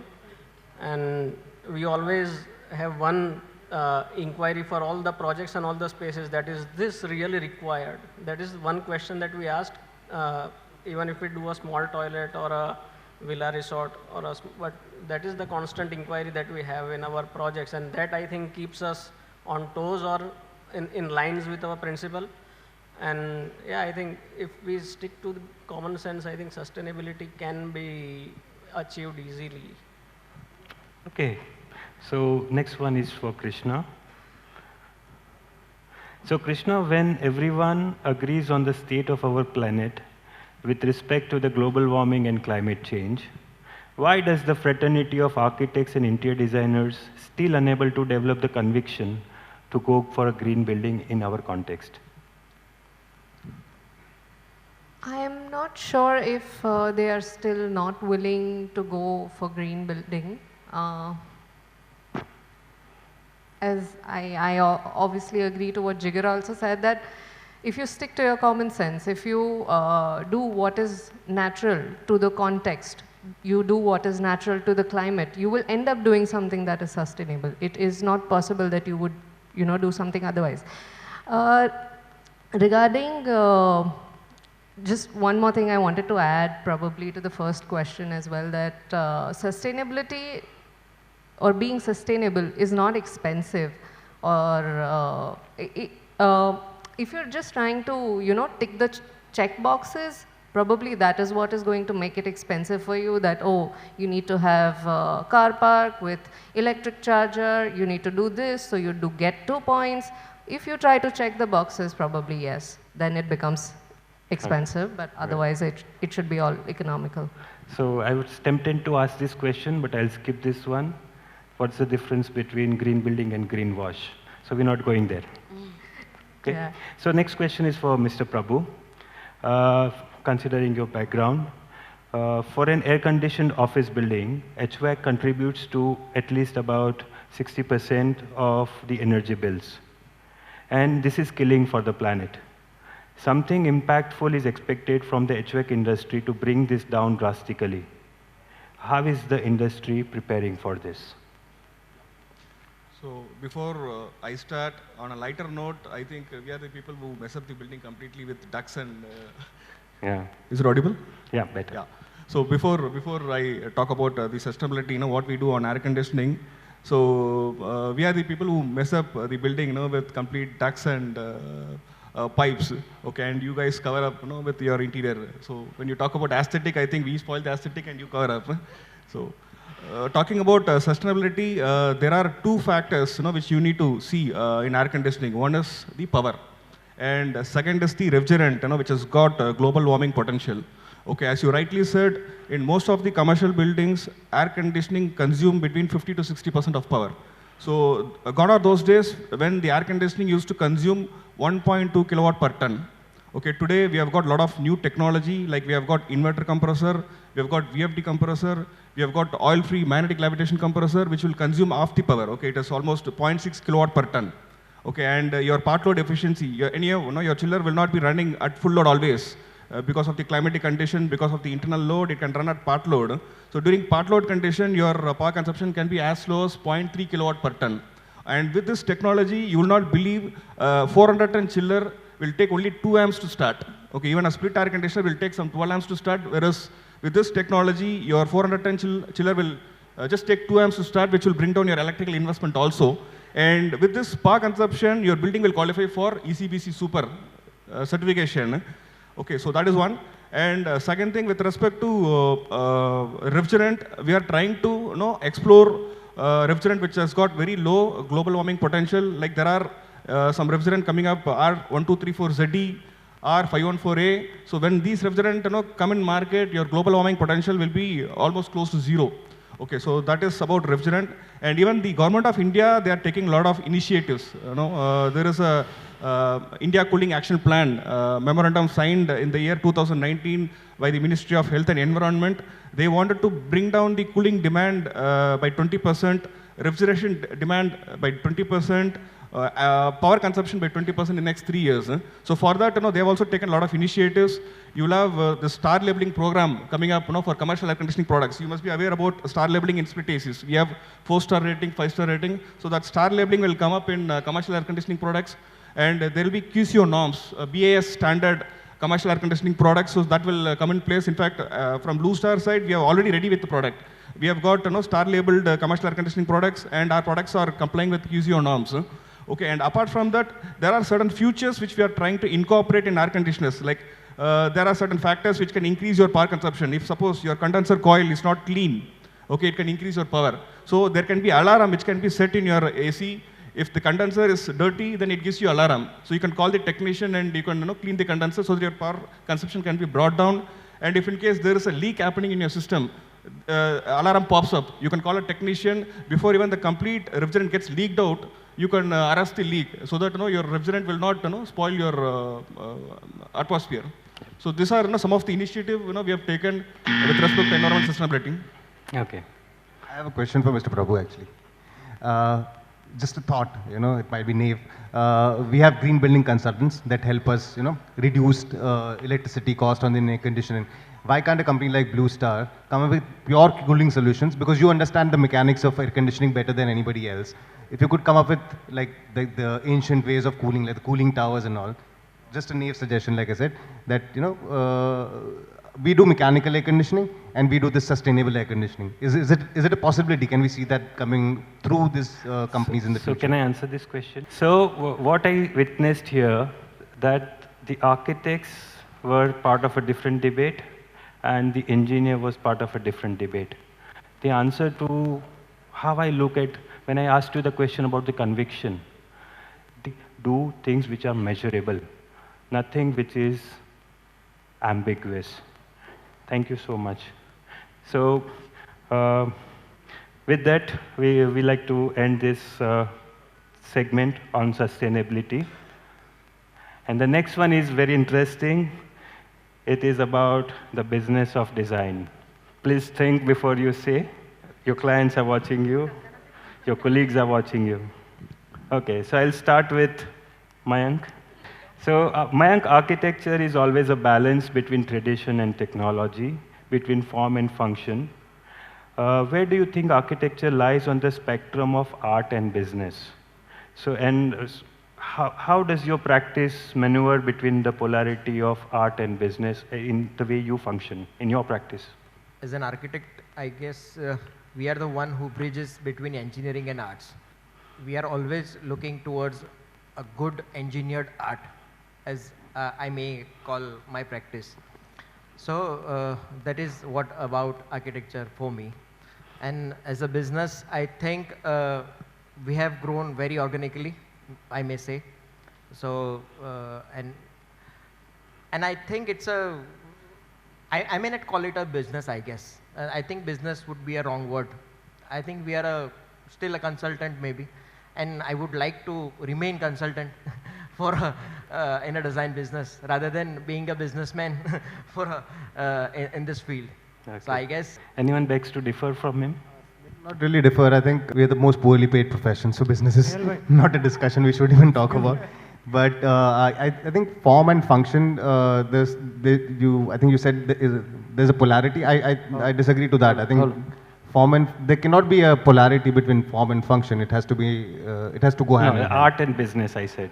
And form and function as well. Yeah, okay. So, but art and business, it's not a business. All of you agree?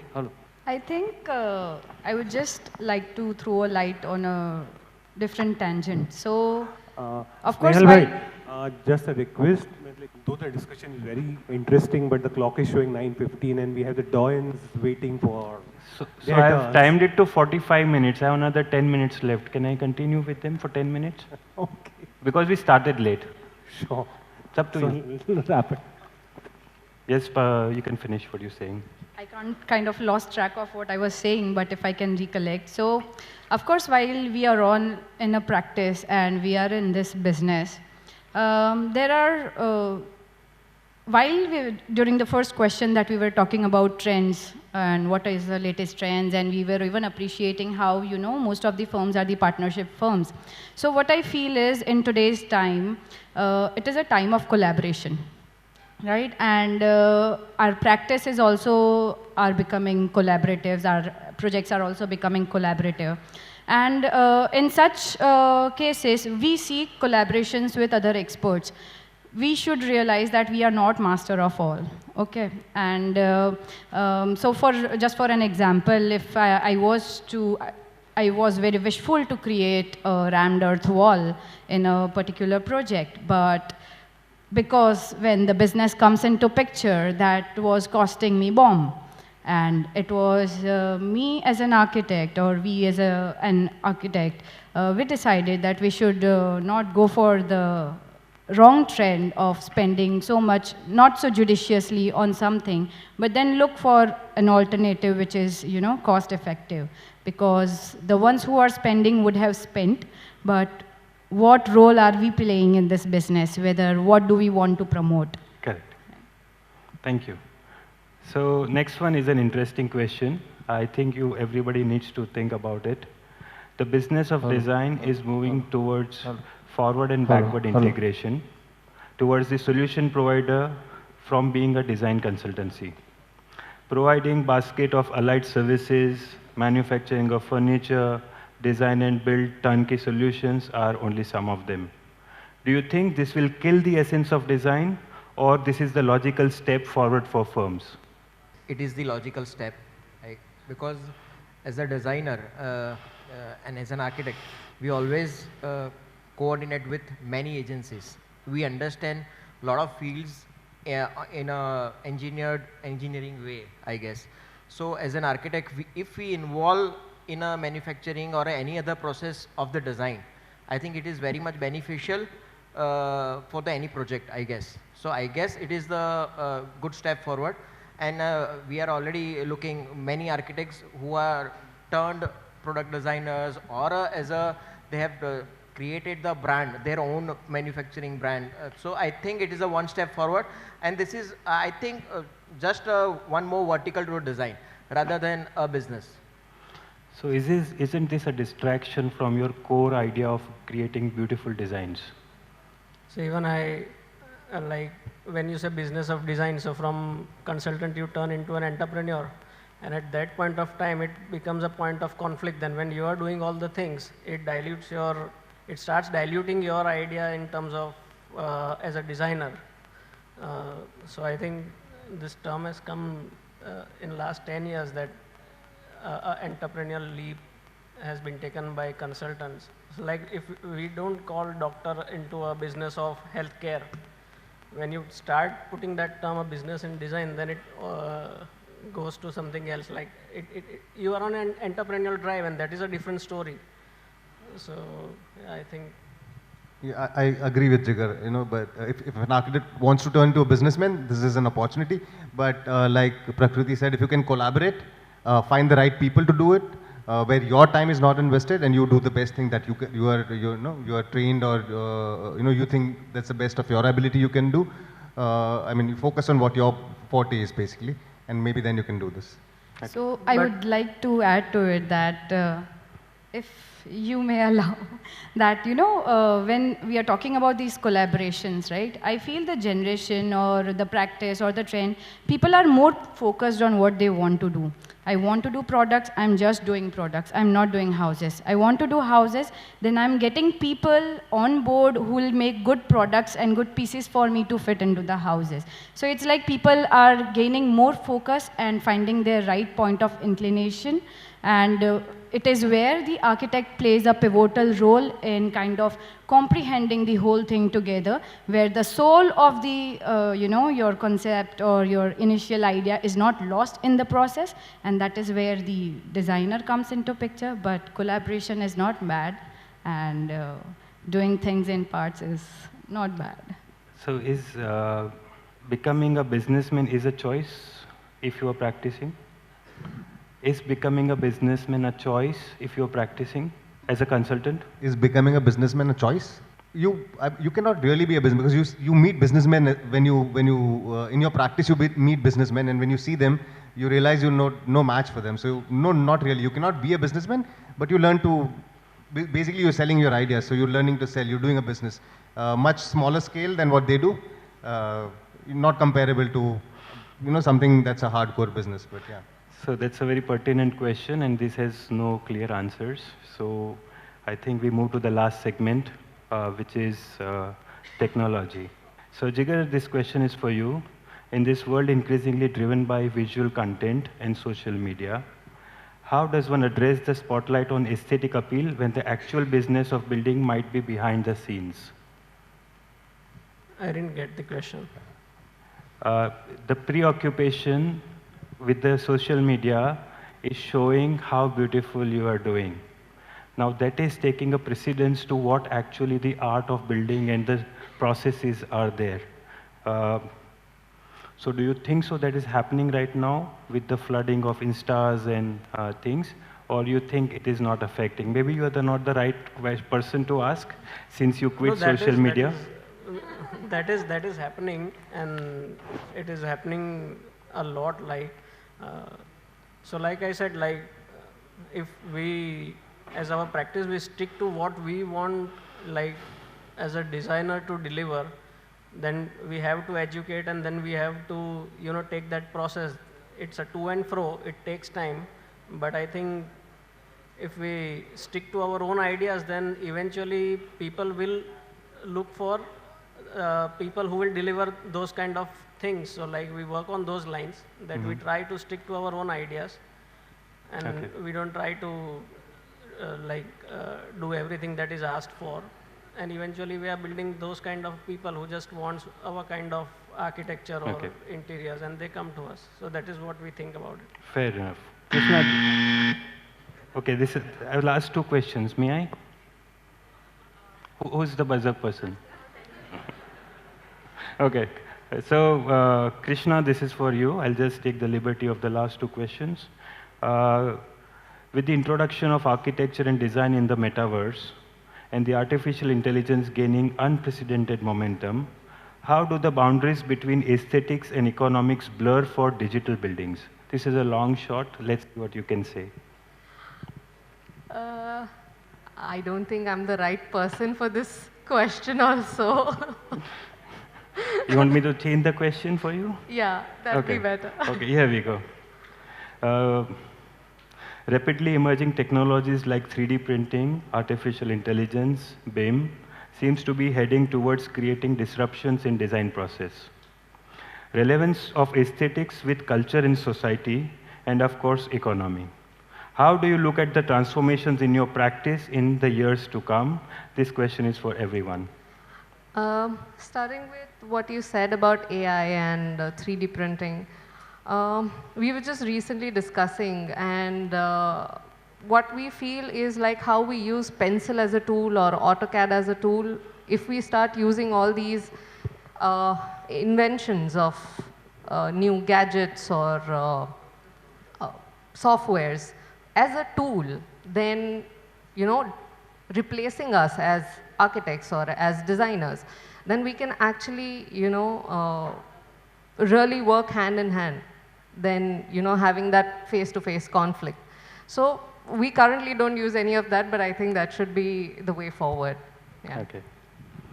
Yes, ma'am. So we were just sharing a joke that AI and technology will not be able to take us because client will never give you a clear brief. So Jigar, that was a very not worry about that. Yeah, that was a very nice way to end. I have a lot of pressure of managing the time, So in that sense, it was really a pleasure having all six of you for this debate. Thank you, guys. Begin with the felicitation for the panel. May I please request Mr. Haresh B. Patel, Regional Sales Manager from Wapcure MRF Paints, and Bharat Puranik from Duro Ply on stage to felicitate our esteemed panelists.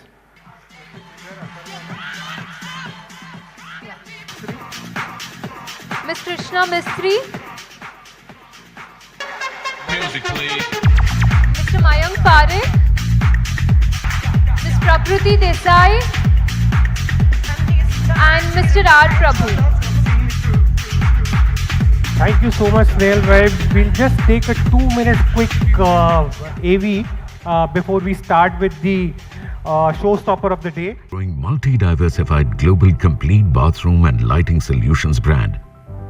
Jaguar Group products are the perfect synthesis of form and function, exceeding customers' expectations in every aspect via continuous product innovation and futuristic technologies, and also uses PVD coating, which is eco-friendly and gives superior finish and Wasn't that very interesting? An Indian company going places and taking the world by storm. And now for the much awaited Doyens panel discussion, one we have been waiting for with bated breaths. We have the heroes of Surat, your very own people who have been there, done that. So let me again invite our curator, our moderator, Snail Bhai on stage and take over the Doyens panel, please. So after such an engrossing deliberations on the interesting topic, now it's time to up the game. It's time to hear from some stalwarts of the profession in our city. These are the people who in their own ways have made tremendous contribution to the cause of the profession through their intense involvement in practice, academia, and service to professional bodies. Technically, they do not need any introduction, but I feel it's my privilege to say a few words about them. So I'll start with architect Sanjay Joshi. Is he around? So Sanjay Bhai, as we know it, he has been a tremendous force for projects for real estate in Surat. His practice has been over 3 decades, and he's completed over 1,600 projects. And he's truly a legend when it comes to development of Surat. And I would not be exaggerating if I say that he has created impact on the skyline of Surat. So Sanjay Bhai has been working across geographies in this last 30 years. Some projects of his, Surat, Chennai, all having exhibiting various different styles.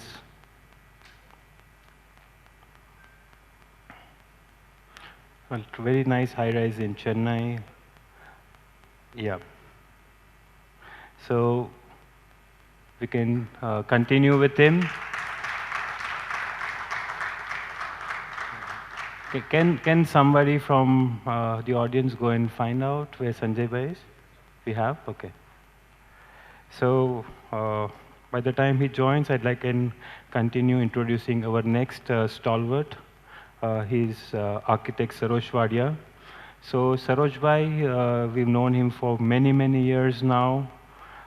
He has done some very interesting and astonishing things in his life.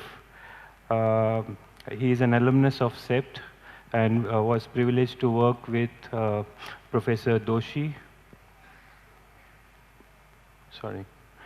Professor Doshi for many, many years, and also engaged in photographing a lot of his projects. He has been involved with a lot of professional organizations, specifically II and IID, since 1992 and 99. And he is currently the national president of IIID at the national level. So give a big hand for him. Saroj Bhai has been involved in academics for almost over 3 decades now.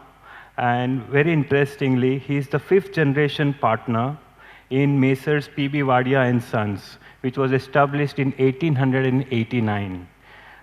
So you need to have a separate session with him to understand what exactly his family did for the city of Surat. and he's ably supported by his wife, the architect Azmi Wadia, in his architectural practice. His practice features across a lot of types of projects, but his major love is towards conservation, and the first phase of conservation and adaptive reuse of the historical castle of Surat has been done by Saroj Bhai. Some glimpses of his works.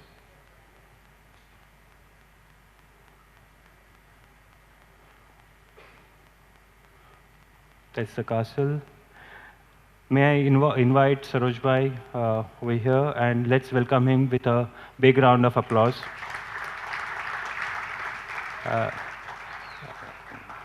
Guys, I know there is food for tummy waiting, but there's a lot of food for thought. So please bear with this and let your energy going. I didn't hear the claps well. Let us have another round. Thank you. So next, I'd like to introduce interior designer Vishal Kheradia. Vishal Bhai has been a very interesting interior designer in Surat, having a 28-year practice, delivered projects after projects, I think more than 1,200 of them, and he's worked in Surat and Dubai. He's worked across many categories of projects, but the way I have known him, he's a master at retail. He's done some fantastic retail stores, and probably he's the one I have witnessed who's redefined the retail interiors in our city in the last 3 decades. Next one is a dear friend, Jignesh Modi, architect Jignesh Modi. Sorry. May I welcome Vishal Bhai? Is he here now? Sanjay Bhai, would you mind coming up?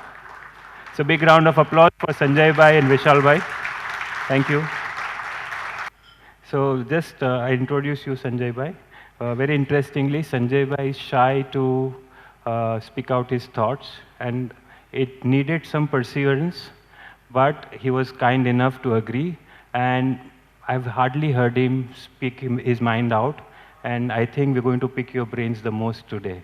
Thank you for the opportunity. Okay, so next speaker today, panelist today is architect Jignesh Modi.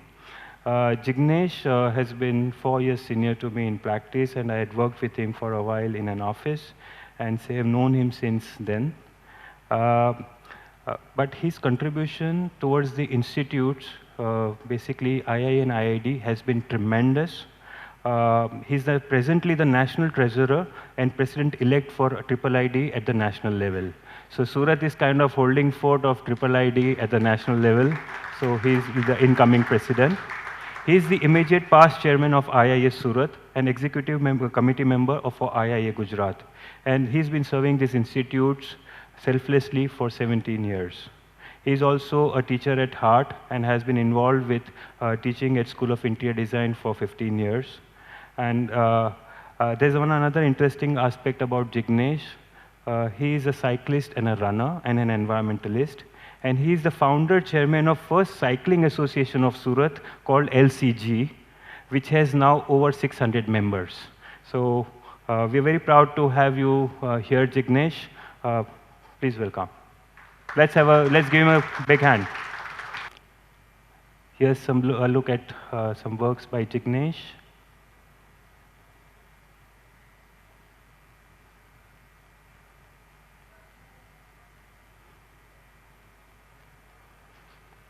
And then the youngest one of the team.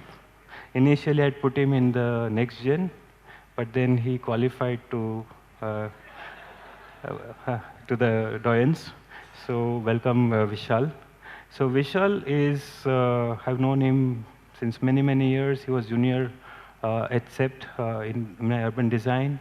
And since then, we've also been working together on some projects. Very interestingly, he has a beautiful practice for last 20 years, and he balances teaching and his profession very well. He is heading the architecture department at Surat Sket College of Architecture, but at the same time, his practice has won over 25 national and international awards for design. So that's a very rare combination that you see. Incidentally, he is also the only recipient of JK Architect of the Year from this city. And we are very proud of him. He's also probably one of the youngest chairmen of IIA at the local level across the country. So that's what he has achieved so far. And Angan Architects is working some phenomenal work, and I'll not like to name them. I'll just like to show a few of them. That's his office. That's the Gopitalav. We cherish this project together for many years now. That's the floral garden. Said Smarak. He really developed a very nice strip on the seafront in Surat, Dumas. And the Water Plaza is one of his favorite projects. It's an urban insert project. And he's also doing a lot of institutions in the central part of India. And also an amusement park to his name. So let's have Vishal over here. And I would like to invite all the panelists on the stage. And while they come, keep your claps coming. So guys, again, go through the grind. The 5 segments are going to start. I know you have a mixed feeling, but trust me, it will be worth it. They are fantastic people who have done tremendous contribution to the profession in all these years, and it deserves our patience, and I'm sure we're going to learn a lot of things today. Thank you.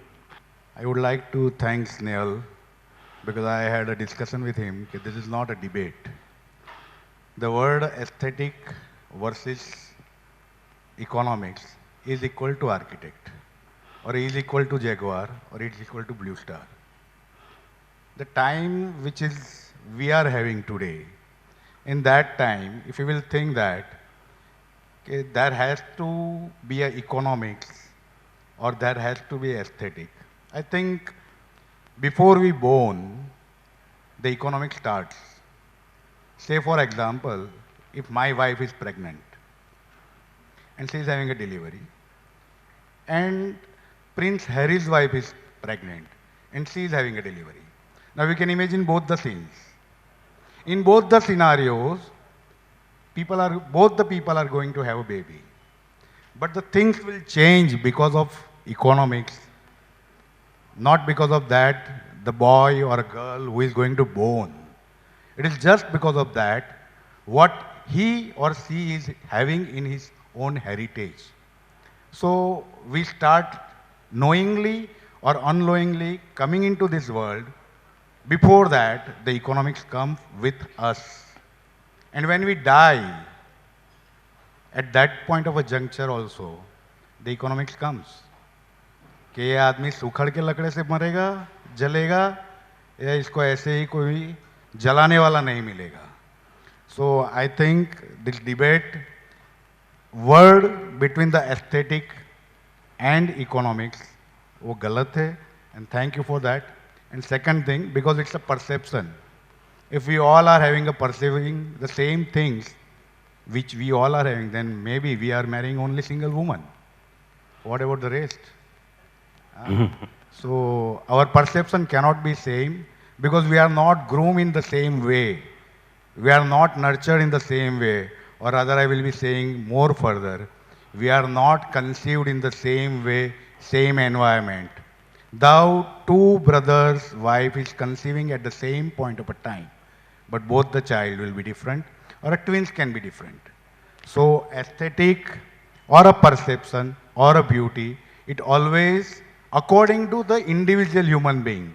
And so we say that, okay, I like that place, I like that, I like that. And because of that variation in this world, this architecture fraternity is growing, or we are going to the different places of the world to see that. Because the word when Snehal has said that, then I think that we are seeing a Hindu temple like a mosque. Are you agreed? Or any Christian who is seeing his chapel like a temple, he may not be agree. Because before we become an architect or we nurtured as a human, we think this is a temple, this is a mosque, and this is a church. So that way the architecture defines every human being, and that is the perception which changes from human to human. And because of that only, we are having so many things which is different from everybody. Thank you. Thank you. Thank you, Sanjay Bhai. There was a very, very intense and very deep point made to begin this uh, session. Incidentally, that was the question I was going to ask you. What is your understanding about economics? And you somehow knew about it and you did it. Thank you so much. And so next, so I'd like to start with Sarosh Bhai. So Sarosh Bhai, when we think of monuments and architectural legacy we are leaving behind for the future, does aesthetic value gain precedence over the economics of the building? Now let's understand this economy for India first. What I have gauged is, when India became independent, economics played a very, very important role till about beginnings of 1990s. Till then, we actually used to ask, kitna degi? There's an ad like that. How many kilometers will my car give for a liter of petrol? We were all worried about economics. The 90s gave us a little freedom to think, a little outlook of the world, and this aesthetics became a little important. And since then, it has been an unending journey, and aesthetics became a part of the function. Aesthetics can't be a non-function. That's why economics and aesthetics have to balance. So if you balance it, historically people have balanced it, and that is why we can gauge by the aesthetics of the building whether it was economical or not. See a palace being made, maybe 400 years back, a whole dynasty would build a complex. Meaning the building would go on for 50 years, 60 years and still not be complete. Then the next generation would come in and build for another 10 years, or there will be additions to it. It had a whole story. Now if I ask Sanjay Bhai, will his client last for more than 18 months, or any of us? With us, can we give him a 10-year projection? No. It can't happen in this. So it has all changed and evolved through the process of history, and that is why I think that it's rather a balance rather than one more important than the other. Okay, thank you. So next one is for Jignesh Bhai. Jignesh, what according to you is an aesthetic quality that is worth preserving even if it means compromising on economics and functionality? What is that aesthetic quality which is so important? See, it is said that beauty lies in the eyes of the beholder. So I think somehow a similar kind of definition can be presented for aesthetics. So certain sections of society or certain cultures have a kind of a definition of aesthetics or beauty which might be completely different from what you or me or anyone else might kind of, look at it the way. So what I feel is, to answer your question, something that resonates within me, something that gives me a feeling that, okay, this building or this massing or the facade or the space where I am in or which I am communicating with gives me a feeling of ease, satisfaction, gives me a feeling of a completeness. Maybe that is what would survive with the times and with the ages rather than the economics of it. Right. So a simple structure, no matter what the economic aspect of it is, but if it gives you that sense of belonging, that sense of oneness, maybe that is much more appreciated than if it's the most expensive building or the most expensive facade or the most expensive interiors that you do. So that is my take. Interesting. Thank you. So next question is for both the Vishals sitting here. So imagine a building on both ends of the spectrum. Either it is so economically and functionally driven that it compromises on aesthetics, or it is aesthetically a work of art but poorly conceived in terms of economic and functional constraints.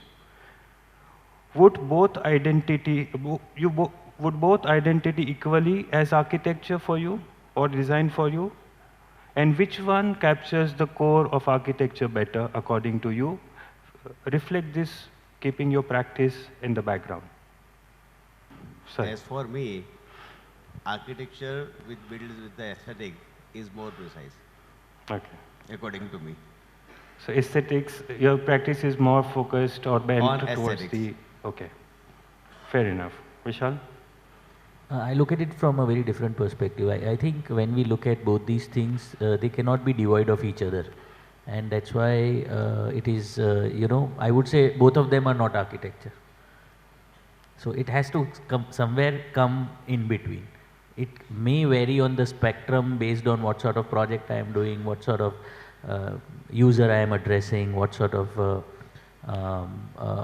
outcome I am looking at. Because both places we are only right now looking at the end product and we are not looking at the process. I think that also plays a very important role in deciding on what balance needs to be achieved while doing this entire process. So as a designer, I think there is where the balancing starts coming in. And I think all of us are trying to be more philosophical about the entire thing and rather than being more objective about this thing. But somehow the other way, I think objectively defining both these things becomes very, very important. Right. Like, we can always go on saying that, it lies in the eyes of the beholder. All these things are also true. But ultimately, all of us sitting over here through I think the youngest one, as you have already told, has got an experience of more than 2 decades. So we can say that there are thousands of projects that have been done in this entire panel but still everywhere when we are doing this, objectively we are defining certain things as designers. So I think that, of course, everyone will have their own way of doing that, but I think you have to arrive on this spectrum some or the other way is what I feel about both these things, aesthetic and economic. But you said you have to meet somewhere in the middle. Now that middle is on which side of the middle point? East of southeast. Yeah, so this spectrum, I think that is where individual practices define this. Yes. So for me, I'll just give you an example that how do I deal with this. So when a client comes in, first when you are educating the client, because after a certain point in time, and a lot of youngsters would have this question, સસ્તું જોઈએ છે ને સારું જોઈએ છે તો કેવી રીતે આપવાનું. So that is where we come in, and that's why the clients are coming to us, because if it would have been only solution in terms of the economic thing and giving money would get you best thing, they would have not been coming to us. So I think that is something what we have to understand. So we give them an ETC sequence, etc. sequence, economic, time. So rather E is for excellence in our case, time and cost. So all these three are equally important. I got my answer.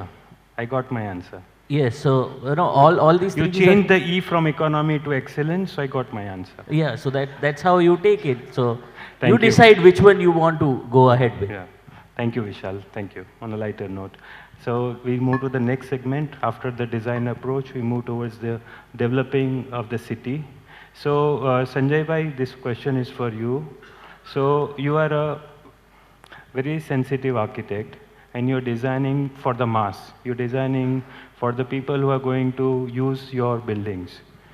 So, and also you're working with a lot of developers in Surat. So do you have a situation where you feel this is better for the user, but the builder wants it in a different way? So I'm sure you face such situations. How do you handle those situations? Basically, an architect is designing for not a developer. First of all, he must have to understand which is the location and what does a developer is asking for.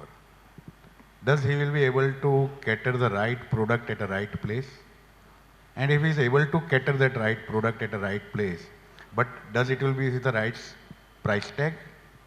And does he will be able to address that people or not? There are so many often it happens like that. Client come with that, I want to make a hotel on this road. And when we see that, if he will be making a hotel over here, does his break-even time will be there in 15 years, 20 years or not? Second, he may think that he wants to make a project in a Dindoli and he wants to have a 5 BHK flat.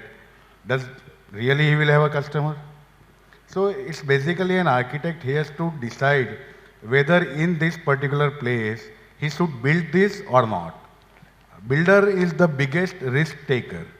He pour his money and he allows us to spend his money on your vision. So maybe possible you have to left the project. You may not be doing the project, but you have to say him no, this is not the right place or this is even not the right time to do that. Great. If we are doing a business, then we will be dealing with that and we will be doing. But I think brokers are earning much better than an architect. This is the truth. This is the real truth of a market. But if an architect will not suggest him that this is not the right product at the right place and the right time, so maybe it happens like that. Their institutes are participating, and that's what we must do. Builder will spend his 5 years, his money and everything, and the next person who is coming on that area is earning out of it. Correct. Not that builder or not that developer. I will give you one example for a Vesu. At that point of a time, Raju Kagarwala was the biggest developer there. And the opposite side, at the same time, I was having a project for a Rajans, and that is at Adajan. So both of them wants that, they want to build a bungalow there. And I said, I think you both are wrong, you cannot have a bungalow. Fortunately, Raju Bhai has got the plan sanctioned, and they started a work for that. And here at the center now, it is a Ratna Jyoti, and I am talking about 2004, 2005. And he was having a bungalows of 1.5 crores, 1.05 crore, and around 75 lakhs. I said it will not be sell. He made around 20 bungalows, and after 6 months, he broke all the bungalows. And one fine day, they all came to me, and I said, you can have the tower over here, but you are one of a very good developer today in the city, so you may be able to sell 1250 rupees a square feet. Others will be able to get, maybe he may be able to sell or not, I don't know, but you will be able to sell that. During that point of a time, I think the rate for a Vesu was 950 rupees, 1 kilometer before Ratna Jyoti, Right. 1.5 kilometer. And then they done the project of a tower and they sold at 1250 rupees. And within the 3 days, he booked more than 180 flats. Wow. So always an architect must have that courage and clarity regarding that particular area and that particular product. Yeah. And second thing, if you are going to stay there in that flat, I think developer will not have any single flat for him to sell. But if I am not going to go there and stay there, then I think I will not also be there or he will not be also there. Right. Thank you so much, Sanjay Bhai. So next question is for Vishal Bhai Kheradia. So again, to do with money. You're doing so many nice retails, very expensive jewelry stores, apparel stores, etc. Now you have an idea in mind and you want to execute that and it needs a particular cost. And your client thinks otherwise, can I business mate aa saru chhe, we should have a more bigger rack here. You say you put a feature wall there. So in such situations, how do you make your decisions? Would you insist on what you want to do or would you try to look at your client? First of all, I look in that way that this project needs what he is demanding or not. Because in retail, what I focus is the only merchandise is an important thing. So if it is required a feature wall, spending so much of money over there, or spending a good money in the lighting or in the sitting comforts zone that way. And I convince my client that don't waste any of the products. any of the money in such a product that it is not going to look very good at that point. And mostly I convince them to do that so. Okay, thank you. So this question is for all the three of you, Saroj Bhai, Jignesh and Vishal. Either or all of you can respond to this. As a representative of key national professional institutes like II and IID, how can you or how should you help find an optimum balance between the architect and the developer? Right now, I don't see any role these organizations play in dealing or with the developer. So what do you think should be a proactive step?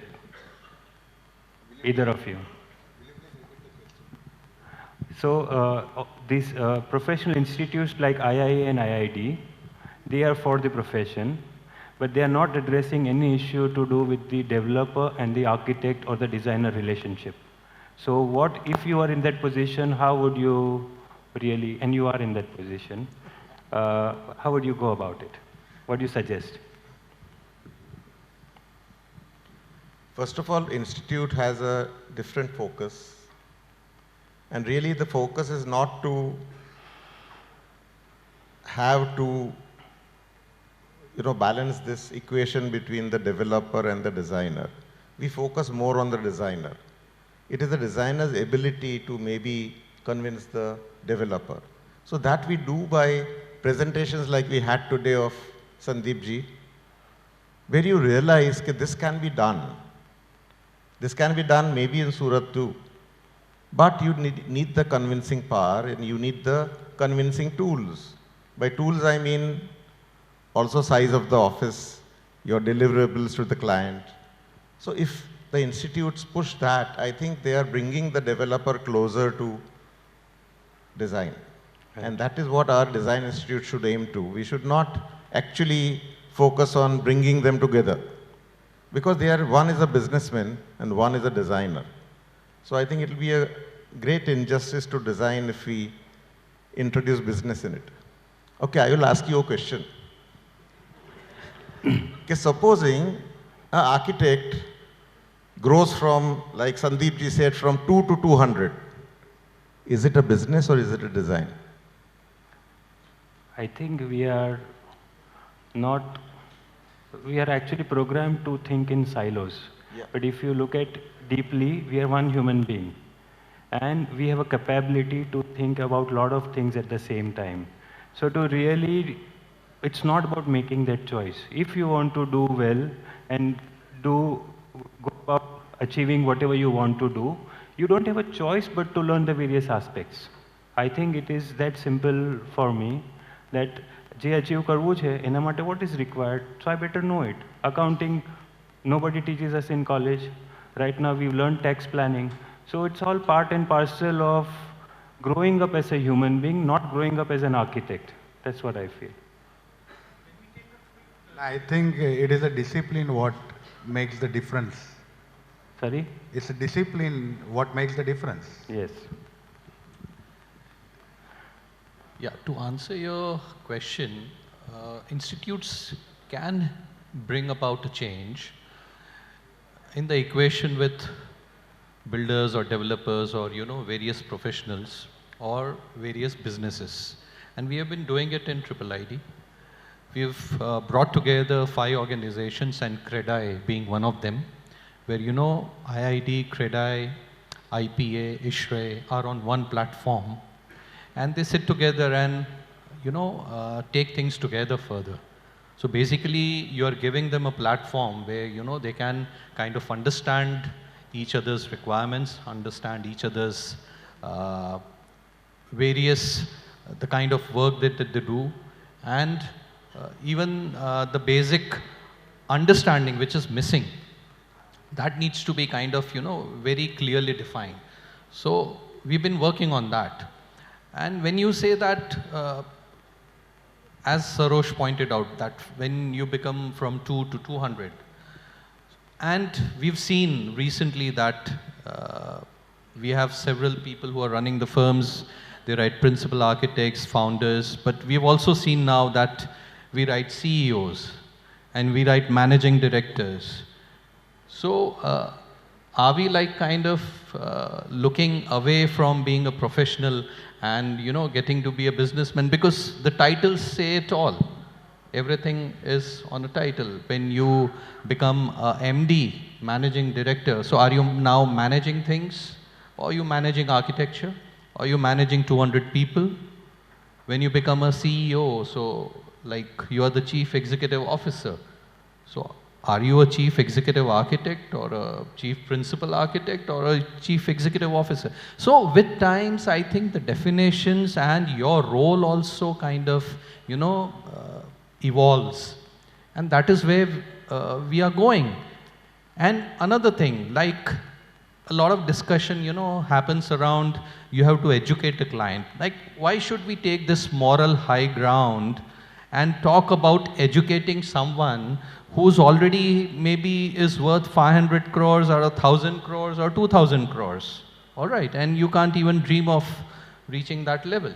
And when you are talking to a builder or a developer, like Sandeep frequently does with the top Indian developers, they have reached where they are because they had some vision, they had some dreams, and then, they made it possible on their own.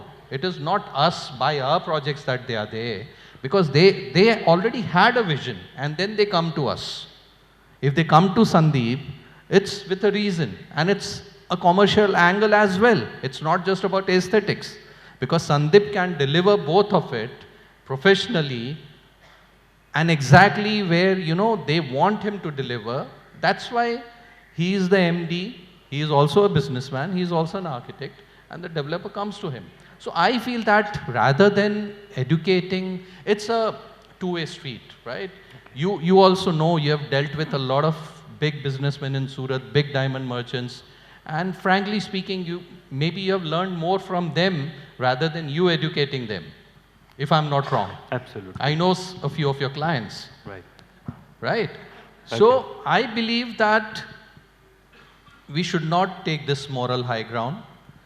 We should deal with them as, at the least, as equals, and maybe understand their requirements, understand what they want, and maybe deliver somewhere in between.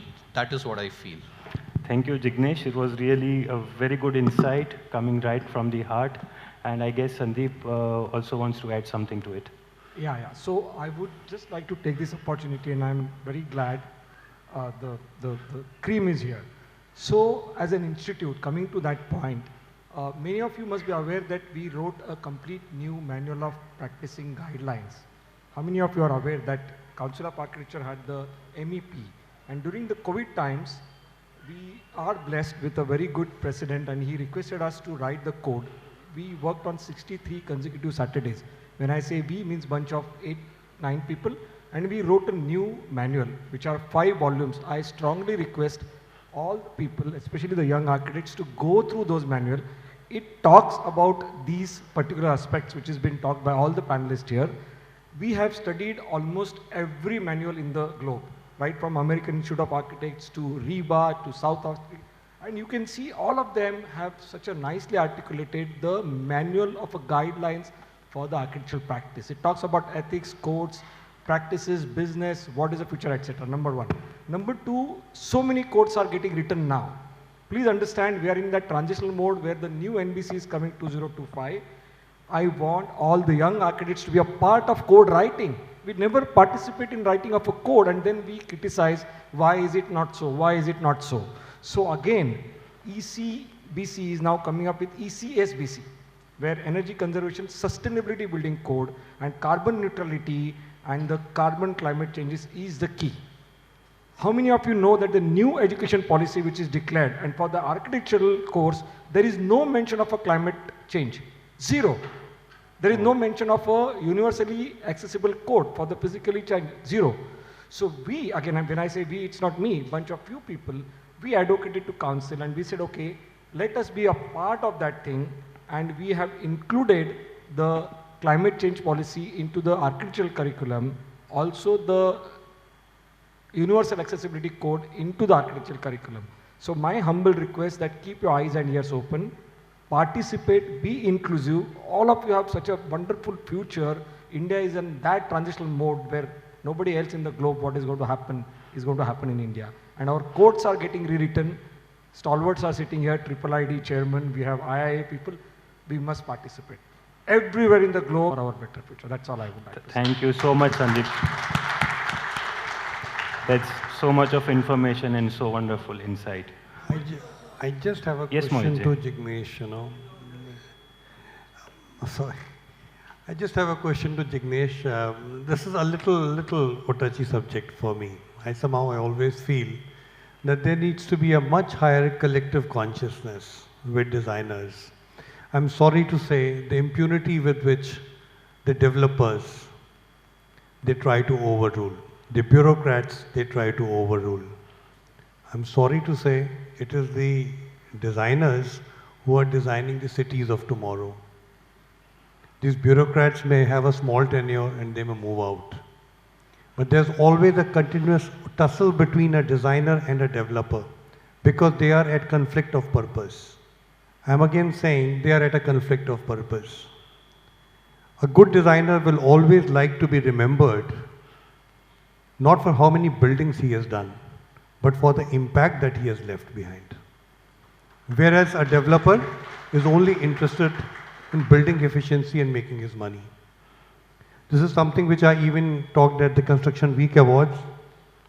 Before was there and I asked this to Baman Irani and Niranjan Hiranandani. Please learn to respect designers. For once, if end customer just trust the designer, just see what they do.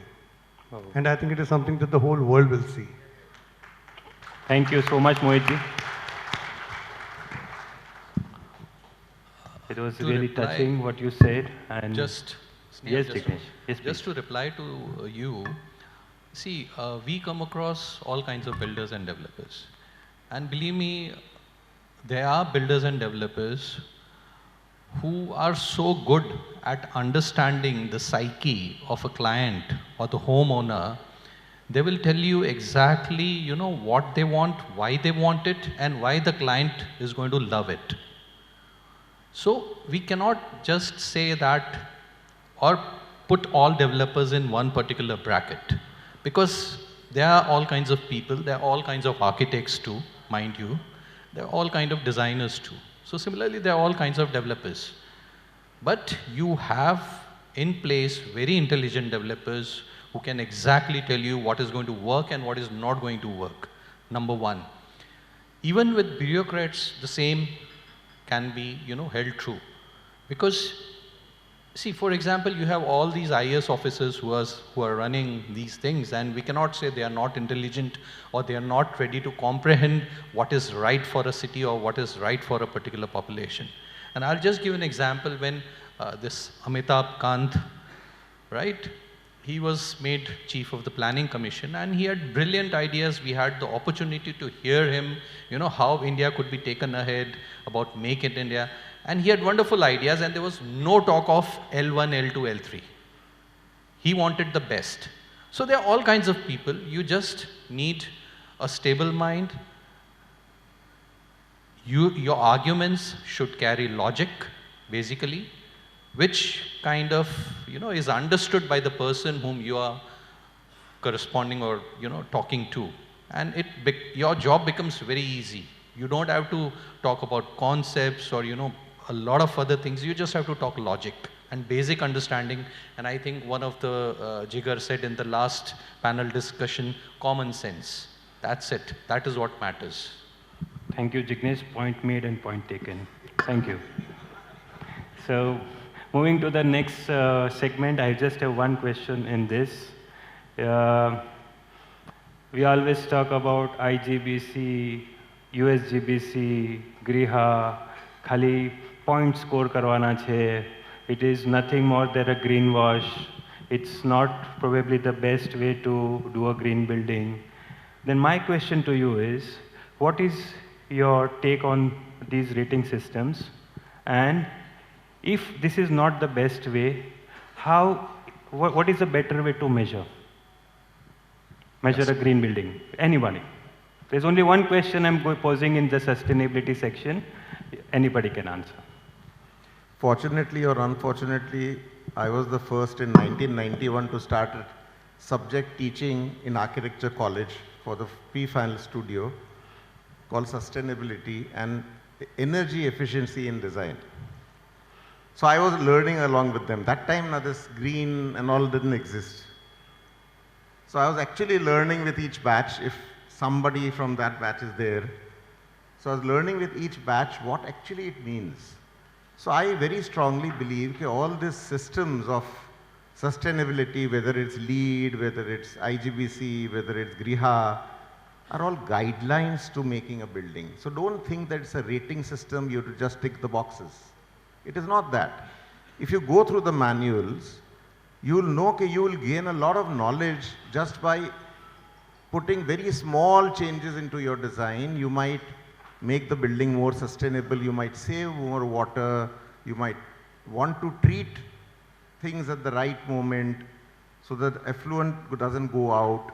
So all this is awareness, which now designers need to take the world forward.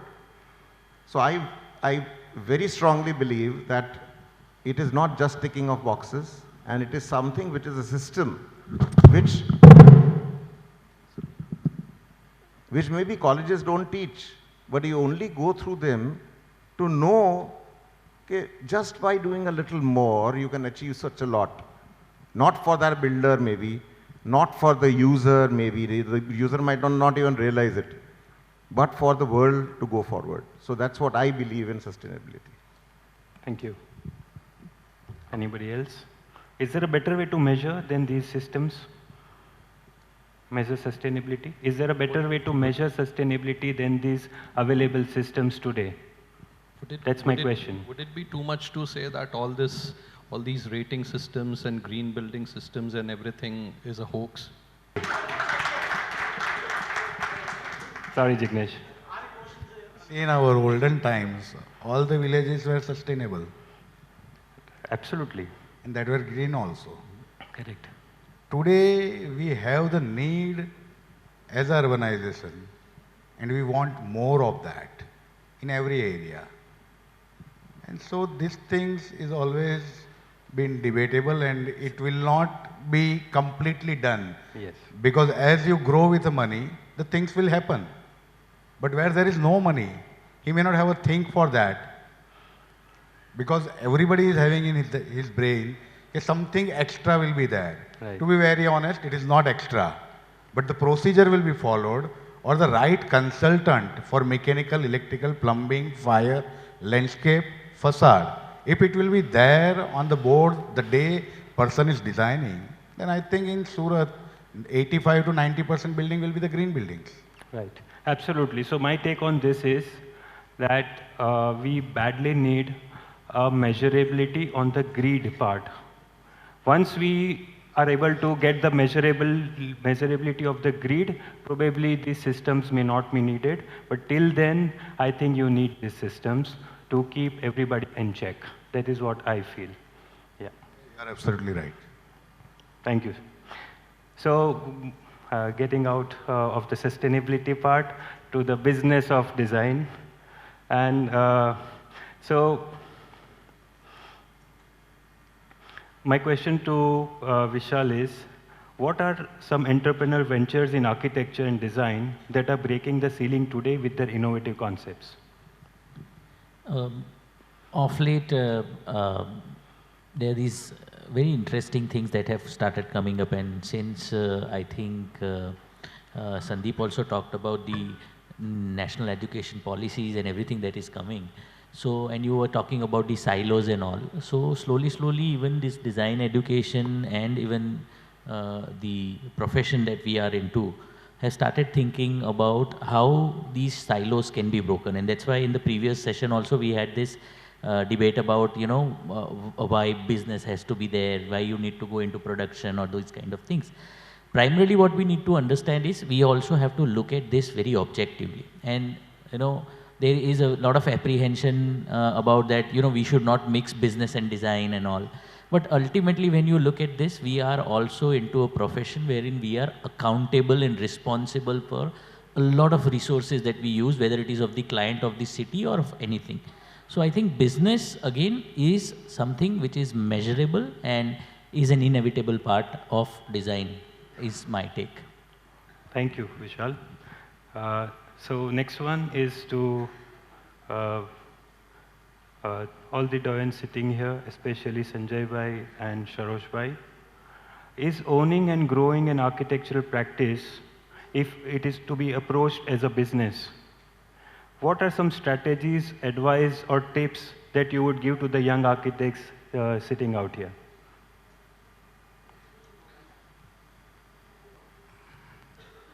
I think you have to be very, very honest. Not with you, but with the product what you create, with the project what you do, or the kind of a client you are having. And moreover, I will say that the designer who is designing anything, if he is really doing his conscious effort to give his best, then that will be the right thing for tomorrow. At the same time, in last recent years, every area will be taken care very, very minutely by the developers also and by the end users also. Today in our city, we don't have a real kind of a landscape designer or a facade consultant or a lighting consultant. We may have the MEPF consultant, but they are not enough to cater the whole fraternity. And even the education system which is there, so today the subject which is economics, I think we learned 2 years for economics and 1 year for a psychology. Unfortunately, in today's subject, it is not that. And today's architects think that they are an architect, they will not do the interior designing, they will not make the electrical layout, they don't understand the plumbing layout, they are not ready to draw even a landscape for their own projects. If all this knowledge you don't have, I don't think that you will be able to commence the complete project for your client. I think Sandeep is taking much care regarding all these subjects. With that engineers, I think he is spending much of his time rather than designing his own product or a project. Once he will be designed that, then he is having a team of engineers and even architects and the interior designers to make the things happen in the correct way. So in last 10 years or 15 years, as Snehal has said very correctly, in both the fields or all the professional fields, we can say we don't see any clinic is opening. We are seeing hospital is opening. The same way we don't see any individual tax lawyers are opening up. They are also a bunch of people who become together and they do the job. The same way in the architecture in last decade, in Surat, Adda is there, Utopia is there, and so many people are coming up with 3-4 people together because now it's not a single one-man cup of tea. As Sandeep is working, I am working. I am working since last 27 years, but I don't know whether I have lived or not. But tomorrow, you people are the tomorrow for this city, this country, and even for the world also. So I think every architect, and they must know all the curriculums. They must go during the college time to sanction a one plan. He must understand the bylaws. He understands the design, fine. If he doesn't understand the bylaws, he's not going to design for anybody. He's going to design for someone who is knowing that bylaws. There are so many engineers, or I can say interior designers who are doing the business in this city, and the architects are working there happily because they are getting more salary. Here the economics also comes. This is the truth for this city. But an architect, if you will be asking, you will go to the corporation, बोले नहीं वो मेरा काम नहीं है, नहीं वो मेरा काम नहीं है, इलेक्ट्रिकल लेआउट मैं नहीं बनाऊंगा, फर्नीचर लेआउट मुझे आता नहीं है, लैंडस्केप के लिए मैं डिस्कस नहीं करूंगा, उसके लिए कंसल्टेंट है ना, तो कंसल्टेंट तो उसका काम करेगा. But what you want in your project, if you are not clear with that, you cannot create something. As Sandeep has shown his project, he has removed 100 meter? No. He has set 100 meter. He has redesigned 100 meter. He has to take all the pain from the day one, from 0 to again to the 100 or 360, whatever it may be. But at that point of a juncture, the developer will be sitting in his office on his head, and his team is working 24 into 7 for maybe for 10 days, 15 days, 20 days, 30 days. And today I will say that he is satisfied with the another building or a first building. The first dream which was the right. And in that we can see that Kohinoor. The next project, no, we cannot. He has designed specifically a building of 13 floors for the services. Why he has to design that? Being an architect, I have worked with so many people, so many architects together, so many engineers, interior designers. Surat doesn't have that culture, especially in architects also, in developers also. They don't want everybody on the board on our very first day. Rather in a Bombay, you go to Ahmedabad or you talk about Singapore or anywhere. Everybody will be single on us, sitting on a single table. Then and then only, tomorrow in your project, you will be having that experience of a completeness. Otherwise, today I am designing something, someone else is designing an interior. Some interior designer may be making a landscape. In a medical fraternity, I don't know whether a gynecologist will be operate for ophthalmo. But in our line, I think so many people are doing that. And this is a very, very unfortunate for this city and very, very unfortunate for the young entrepreneurs or young architects. Because they see that it is something rubbish, but they are doing it because they want money. They want that click. Thank you, Sanjay Bhai. You guys sitting out there at the back, especially the young architects, you're lucky to have these insights from somebody like Sanjay Bhai, who's seen it all in his life. Right. It is really needed. It is really needed. Since last 1 month in my office, I have started at 2:35 to speak between 50 people. And the people who are there with me, who are engineers or a draftsman, they are ready to come forward and speak. But architects, they are ashamed to come. Communication is the only skill an architect does have. Because on your idea, someone else is going to spend the money. And sorry to say, but developer who's pour money, he is much, much, much intelligent and creative when it comes on a money. This is the real truth. He's hanged up. If he will not get out of that project, he will die. And with him, minimum 50, 100 people dies. Because one developer, it doesn't make that he is only earning. No. We all here has worked for some or other developer or some or other entrepreneur. They all are the biggest creators. And they are having the most creativity because they are spending money. If we are stuck in the same area, what we will do? We'll make a suicide. So we are professionals. And professional must respect all the people who is working with you. Maybe he's an engineer, maybe he's a draftsman, maybe other consultants. Because architect is the air, okay? But one day he has to land on earth. He cannot live on air. When a student comes from the architecture, he is on air. This is the truth. This is the real truth. And when he comes on earth, I think it is 5 years has been passed. He is married and maybe he is having 2 children. And he thinks in the night, what he's going to do? Rather he do the practice, rather he will nurture a baby, what he's going to do? And one fine day he comes to know that he has become a teacher. He's become this. So sorry, but architecture has so many allied services.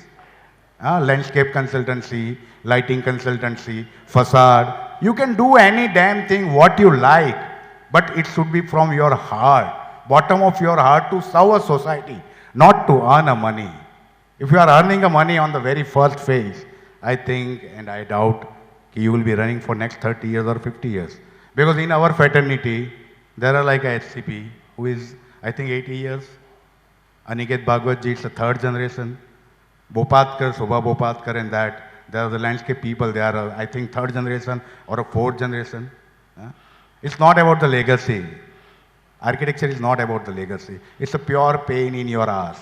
If you are ready to take that pain today, today for next 10 to 15 years. Today I was saying a Snehal, when I came out from the college, my classmate and I came at night 1 o'clock. I will take 2 minutes. But I think it is really needed for every young people. Vishal was saying me that they are not able to sit for 12 hours a day. But unfortunately, a person who is doing a flooring fitting works, is earning a 60 or 70,000 rupees. And a new architect, I think it is 12 to 15,000 rupees. उसको वो नहीं करना है. मैंने प्रताप देसाई के office में झाड़ू भी मारा है. I used to go to his office on a Deepavali day also. I have never had any vacation till COVID. 4 days at every year. But if you will really become a dog for next 10 years, I think this whole city will have a proud for all young architects, because this India needs more than 1,000 Hafiz contractors today, or more than 1,000 Sandeep Sikre today. Thank you. It is real truth. Thank you, In Sanjay. 2040, 50% of Indian population will be living in the cities. Snehal has said to the first debaters, what will be the solution for these bylaws? There is a solution. One TIP scheme is equal to one final plot. And it has to be said on a pro rata basis. If it will be said on a pro rata basis, I think we can save 30% of the infrastructural cost what we spend. We don't have the green. Why we don't have the green? Because all the urban designers who has developed or designed the town planning schemes, they are making a small chunks as per the individual land users. But in Andhra Pradesh, if they can think for the whole new city to be made, then why can't we have that a one TIP scheme is equal to one final plot? Opposite to the airport area, we can have only single final plot on the right side, and the left side is another final plot. We can develop the whole TIP scheme in a way that there will be a distance of minimum 2 kilometers opposite to 2 towers.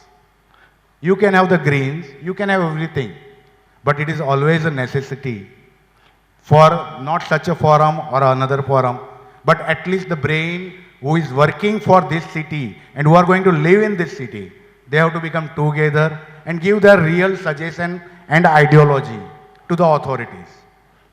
Thank We you, all Sanjay. are, I will take a 1 minute more. Sanjay, we have to do justice to the other speakers also. Okay, thank you. Thank you. Apologies. I'd like to, I guess we are overrun time now, so we can conclude by listening to what advice Saroj Bhai has for the next generation. I'll just summarize for you what Sanjay Bhai was saying. But Sanjay Bhai, I must inform you, I've been teaching for 32 years. So I don't see that I have churned out trash, and I see many of the faces here who have been my students.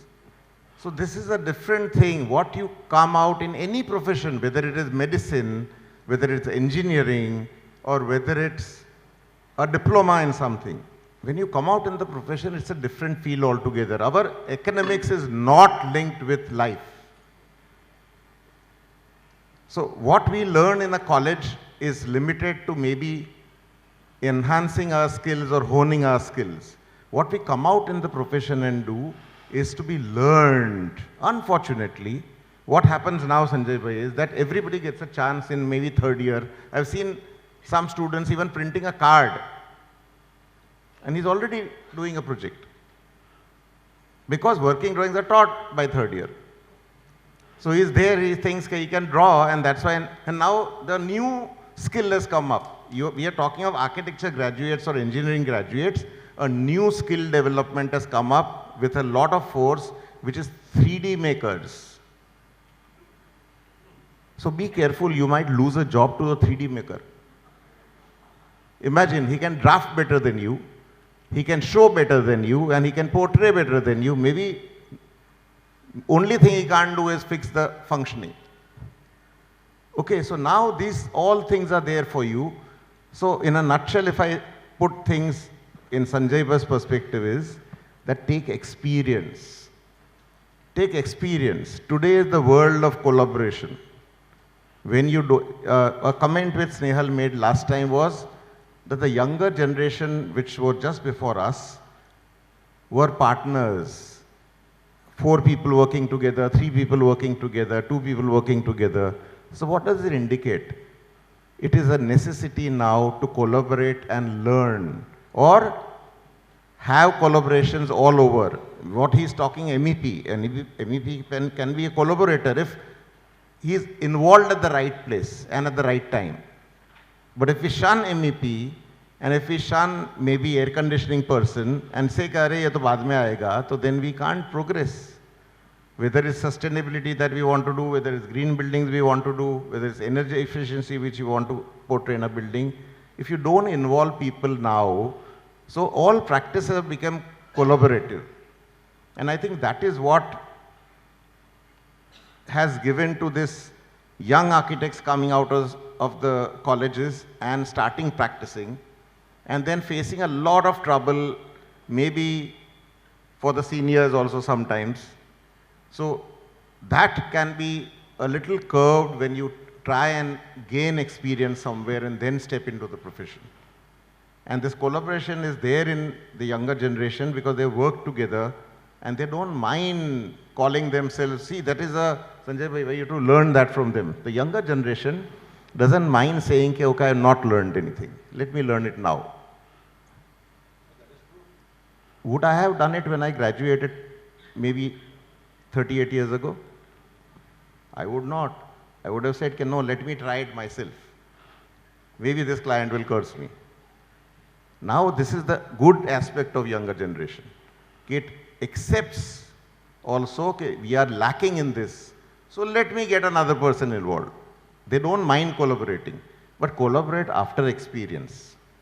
Don't blindly collaborate so that your practice runs. So that is the only advice I can give you. Thank you. Thank you. So, yes, you want to add something? Yes, sure. I'm concluding, yes, you can. This is really getting there. So, I think just 5 minutes, not more than 5 minutes, but there are 3 take-homes which I would really like to give all of you, because I think I owe that. First thing, that being an architect, I mean, there was such a fantastic advices have been given by doyens. Being an architect, we are blessed to have all the doors open for us. You know, everyone in the world will never ever hesitate to part you the knowledge. When I started designing tall buildings, I did not know nothing. So I said, okay, let me acquire that knowledge because it's my responsibility. I met the CEO of a Samsung construction company who built Burj Al Khalifa. And I said, Mr. Abdul Razak, I want to see Burj Al Khalifa. He said, who are you? I said, I'm an architect from India and I'm designing this building. And I showed him my building pictures. He was damn impressed. He told his team, please make sure that this architect gets to see right from the basement till 835 meters of Burj Al Khalifa. And I have seen that building as nobody else has seen. The team toured me for 6 consecutive days. I was going in the morning at 8 o'clock, concluding the whole visit in the evening at 8 o'clock, and I could grab all that knowledge which helped me to design the building. I met the CEO of a Taipei 101, Kathy Young. Please Google her, she's a brilliant lady. She's the one who converted that Taipei 101 from X to the best building because the behavioral pattern of a tall building is different. I met the facility manager, John Ringlet, and so on. I can keep talking. So in a nutshell, don't feel shy, Go to the people, and as an architect, you're always welcome. You must make friends, international friends, national friends, stalwarts, everybody, and grab the knowledge before you start designing in your building. Second take home, you have to catch up Revit. There is nothing that can happen without Revit. All these complex buildings, all these complex built environment are much more easier, much more efficient, much more convincing, where you can evaluate the performance, and a word, life cycle analysis of your building is going to be asked to an architect. Now, there's a very beautiful thing before said, what is architecture after architect? So we have to also know what is our built environment going to do after we leave that, and that all is possible in Revit. We do the buildings, all these buildings which I showed you, we do it in Revit, 3D, 4D is a cost, 5D is a schedule, 6D is what we give it to the contractor who do a as-built, and 7D goes to the facility manager. So such complex buildings cannot be maintained and operated without having a digital tool. So they have a complete tool that keeps on graduating, and that's how the efficiency and that's how the overall operational standard comes. This is something which is very important for an architect to know if you are aspired to do a large size, complex, mixed use, high density, high rise projects. Last one, believe me, now from sustainability we are moving towards a carbon neutrality. The time will come, not more than 3 years, not more than 3 years, where every architect will be given a carbon number. Now let me tell you, today the global GHG emission is 8.4 billion ton today. And with the historical growth of 1.3%, by 2050, it will go to 14.5 billion ton GHG emission. That means temperature rise by 6 degrees centigrade. Half the world will become non-livable. And India has signed the COP 2026. We are going to sign COP 2028. We have a huge commitment because we are the ones in the globe who's going to build a lot, and building industry contributes 40%. So what is going to happen? While I was writing a code, I could see that, Snehal, that every architect will be given a CO2, kg CO2 per square meter. आपको इसमें करना है. अगर आप नया office building कर रहे हो 1 लाख फुट का, you will be given a mandate that you cannot exceed kg CO2 per square meter. You have to do it in that. What does it mean? You have to understand the carbon numbers. You have to understand the embodied carbon. Where are we? And this is a best opportunity for all young architects to teach the West that how India can become the best precedent and best example for whole globe to see how we can do the best carbon neutral buildings. And in Surat, no other architect should come from outside. The entire Surat should be built by the Suratkars and with the Suratkars. That's what is my dream. Wow.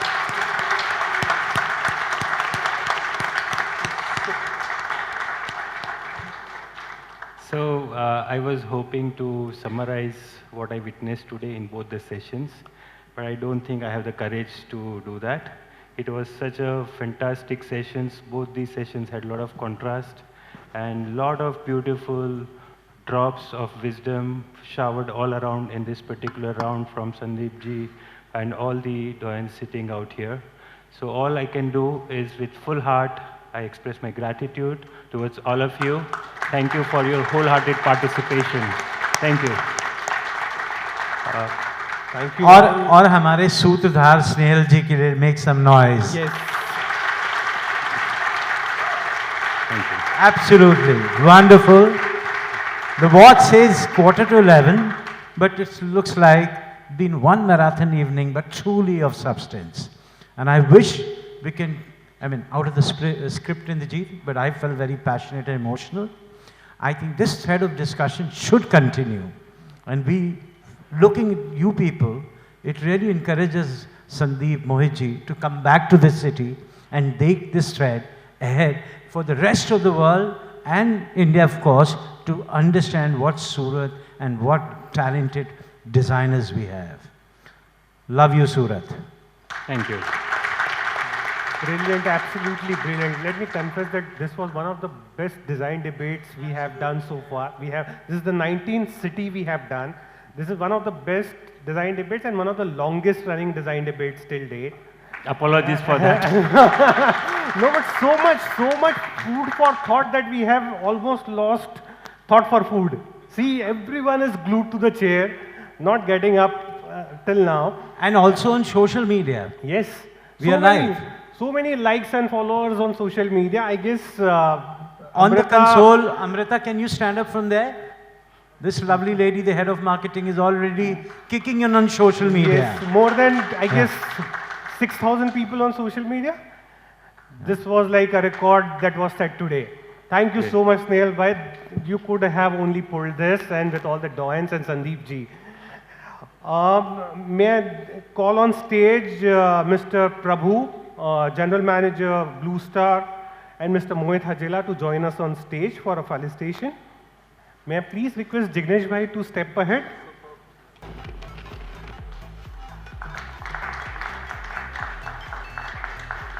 Sanjay ji, can you please step ahead, sir?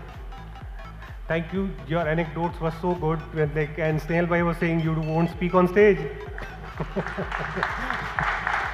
Sarosh ji, can you please step ahead, sir, for a felicitation? Mr. Sarosh.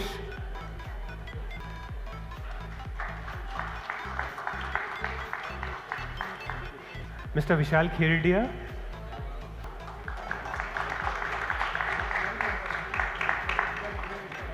Mr. Vishal Shaha.